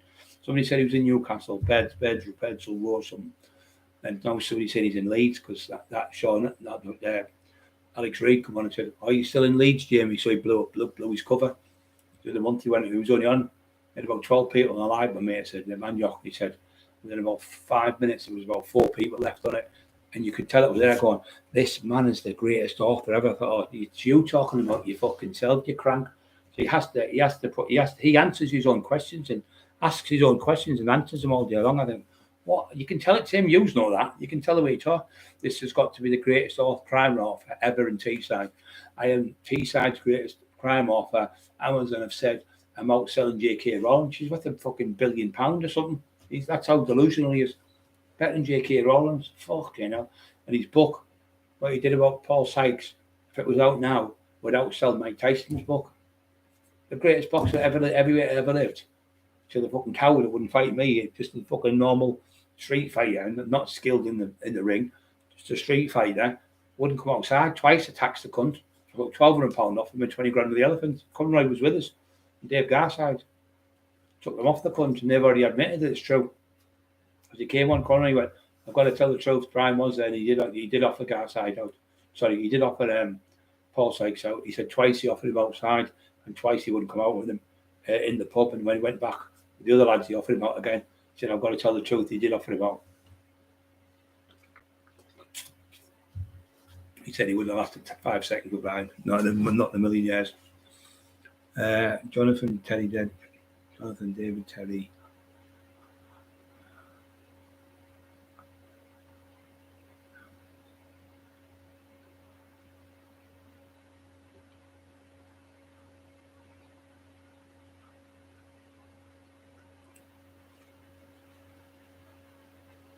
Yeah, I can't remember, Jonathan, honestly. It's not bad, with these fucking illnesses and in out of hospitals. My dad's in hospital now, mate, so I'm not really, can't remember. Tell you the truth, brother. Yeah. You have to contact them, mate, because she knows that I can't fucking use all these fucking daft things, mate. I'm not into like him. Oh, he's trolling you. You're texting me and I'm commenting back. So somebody says to me, Adam Townsend says, "Oh, don't like your clothes, man." I say, "Yeah, no problem, mate. I don't go on like that daft cunt. He's mental, totally mental." Rich Tea Biscuit, 78, yeah, Freedom, Jonathan, David Terry. Yeah, Emerald, okay, I never forget. I just can't think, mate, because there's that many people we've met. There's that many people every day come on to meet us and see us, come to the house and meet us in different pubs and clubs and stuff. Don't forget to hit the right buttons. We're nearly there now. You need another 10. Come on, use that. Push the right buttons. I get the 100 there. The sweat does his nap, but it cracks him up because I went, last week, not last week, the week before, we got 600 likes in 6 days. Because you get a print out of the thing telling you how many you've had. So we had 600 by the next day, though. We had another 200. So we had the 800 in 7 days. And but Conroy's getting 800 people watching, yeah, but they're not. I'm not bothered what Conroy's getting, or Tommy Smith or Andy Jenkins or whatever. I'm not interested in anyone else's YouTube channel. I'm interested in my own channel and my own people on here who are happy with it. I'm not interested if he gets 3 million. It's good on him. I'm not bothered. I'm not jealous of anyone. I've never been a jealous person. I've never been like at school going, "Oh, he's got better clothes than me. He's got better shoes. Or he's got a better car than me." It's never been like that, mate. Never have. I've had fucking billions of pounds through my hands. So when you've had it and you've lost it, it doesn't really matter. But I've already had it. I was the best fighter. And if people say I wasn't, it's up to them. But when I said I was the best fighter, Britain's hardest man, I put it in the book. And that book was out all them years. Not one person come forward. No other people said they're the best fighters. And they've had a multitude of people offering them out. So that makes sense as well. So how come no one offered me out when I was at my best? All them years after the McIntyre one, no one said a word. But all these other ones are coming to the best fight. Within a couple of hours, they're getting fucking 20, 30 people offering them out. Thanks, Rob. God bless you, Rob. Thank you very much, mate. The membership there, you're a legend, mate. Bob, a quick random, glad it went to you. Oh, my neck's stiff. Yes, come on, 80, come on. You must be. Somebody said the other week, Brian pushed it fucking 20 times. I can't push the buttons anymore. You only get one thing, don't you? It's funny. Brian, I pushed it 30, 40 times. It won't push the right buttons. Laughing me head off. Yeah, don't forget to leave a comment. And when I put a little post on, put a little thing on there, you know, on the thingy post, because other people read it and they'll watch it and they'll come on here and we'll get more people on. Right, get one, Brian, Rich T. Let's get 100. 81 we've got. Strangle somebody else now. Rich T, get the dregs out of them. Been talking about renewing it. Nice one, Rob. Respect. You've just been talking about renewing it. Frankie D, yeah. There's some ladies at the bottom there. All appreciated. Jonathan Terry Davies. On for age. Yeah, you haven't been. You can't have been. I remember that name, Jonathan David Terry. I thought I said for 4 eggs there. My eyes are fucking 4 eggs. I haven't been on for 4 eggs. They're not fucking 4 eggs. It's not. I've got my eggs in there. I like eggs. 4 eggs in the morning, 4 at tea time. We have like supper time. I like Emma does poached eggs the best. I don't like boiled eggs because they're always fucking rock hard. But they're hard. They've offered me out fucking 8 times. I said to the egg, stop being shellfish. I said to the crab one day, lends a tenner. He went, no, I'm giving you out. I went, you shellfish bastard. Shellfish. I like all the daft kiddie jokes. Brian, why's your dog wearing brown shoes? Because his black ones are in the cobblers. You fucking mental on me. I came, Brian, in the orange. Oh, yeah, I know now. 16 Mercedes. Yeah. Yeah, your son. Yeah, I remember your brother. Yeah, I remember now. Yeah, I remember now. I've got it. Yeah. The big lad. I remember you now. Yeah. Jonathan, sorry, mate. My head's fucking fried, mate. I've got that much fucking medication in me, I think. Brian Cockerill. If I start talking like that, you know, I'm fucking on the brown. What a fucking crank he is. Not you, son. Yeah, that idiot. Well, he knows him anyway. Jonathan knows what I'm on about. Nice lad, him. Really clever lad as well. Yeah. I remember now, mate. 4 eggs. Love poached eggs. Yeah, poached eggs. Emma does the best poached eggs. Emma.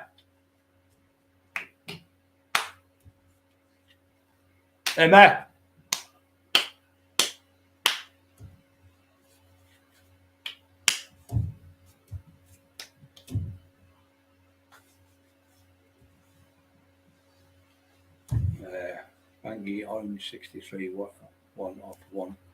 What a rap. Missed. Freedom, missed. Peter Hales.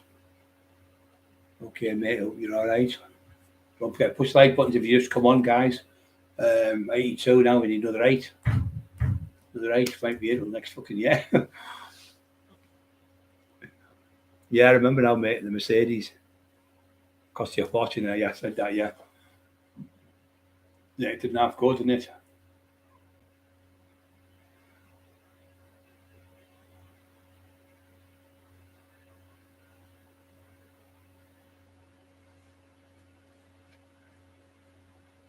Yeah, it does that to me. When you see people saying, oh, it was a great show last night and all the thumbs up and all the fucking things, he's like, that fucking raging because he couldn't get 100. He couldn't muster 100 fucking on a million fucking. He gets, like, say, 5 or 6 people on his, and half of them are fucking fake accounts.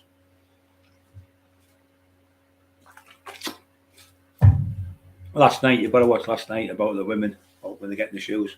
They'll go to the shop, they'll in the first shop, and they'll go, I like the white ones. What do you think? Yeah, but the black ones are nice as well. We'll just get them both, love. And you go through all the shops, you're going, oh, I'll just leave them. I'll leave it. I'll give them another time. No, they're too dear, £100, £200, £300, whatever. And you go, no. Then they'll go, come, just go and have a look in the shop. And you go in another shop, and then another one. You go through 30 shops, and you go, yeah, them pink ones, they're the ones, brilliant, love the moon. There's the money paid for them. Blah blah blah blah. Right. Can I just change these? For honestly, I just don't think I want them now. Fucking back to the shop again, and then she'll go to me. Can we go off back to the first shop? But 3 hours ago we went to, or 6 hours ago, and get the black ones. Every woman, every man on here is the same. You're fucking right, Brian. That's what I like. And I go back to them black ones because I really like them the best. I like them the best. As soon as you said they were nice, that was 6 hours ago. You've got to go back to the fucking shop. You're banging on the door and the applause on fucking hell. They're funny as aren't they? Yeah, it was funny last night. It was all loads of people were laughing their heads off today, putting comments up. Oh, lass is just like that. I fucking hell, you're right, mate. And my wife's just like that. My fucking girlfriend's just like that. I fucking can't beat the sound of her ear. Oh, you must about cars. I like the Cosworths. That was I liked the I had a 928 Porsche. That was nice. I had a mate had a 911. I didn't like the 911. Big heavy fucking thing to steer. I didn't like it as much. I like the Cosworths 4x4 Sierras. I got in an Escort. I couldn't move in it. I liked them. I had fucking over 100 different cars and Jeeps. Fucking hell. I used to change them like people change the fucking underwear. I'd buy a car for 30 grand and sell it 4 weeks later for fucking 25 or something. It's mental. Because once you've got a couple of weeks in it, not as good as I thought it was. Tried the Celica I had as well. That was nice. I had a convertible one and I had the first one where the Supra as well. And they were shite the brakes on them and they skidded all over. Powerful car. Big lump of car. They were very cheap. Japanese, I think they were. I tried. It was Japanese, wasn't it? Yeah, Supra. Because it would remind me of Back to the Future car. That's why I got the other one, the Celica, a white one. The digits go beep beep beep. They're a bit like Kit. Remember Kit off Knight Rider? 83, right, guys? I'm going to show because we'll be here all night. My hip's killing me. I'm starving. Thank you very much for the donations, everyone. Thanks for being on. I'll see you again tomorrow, 7 p.m.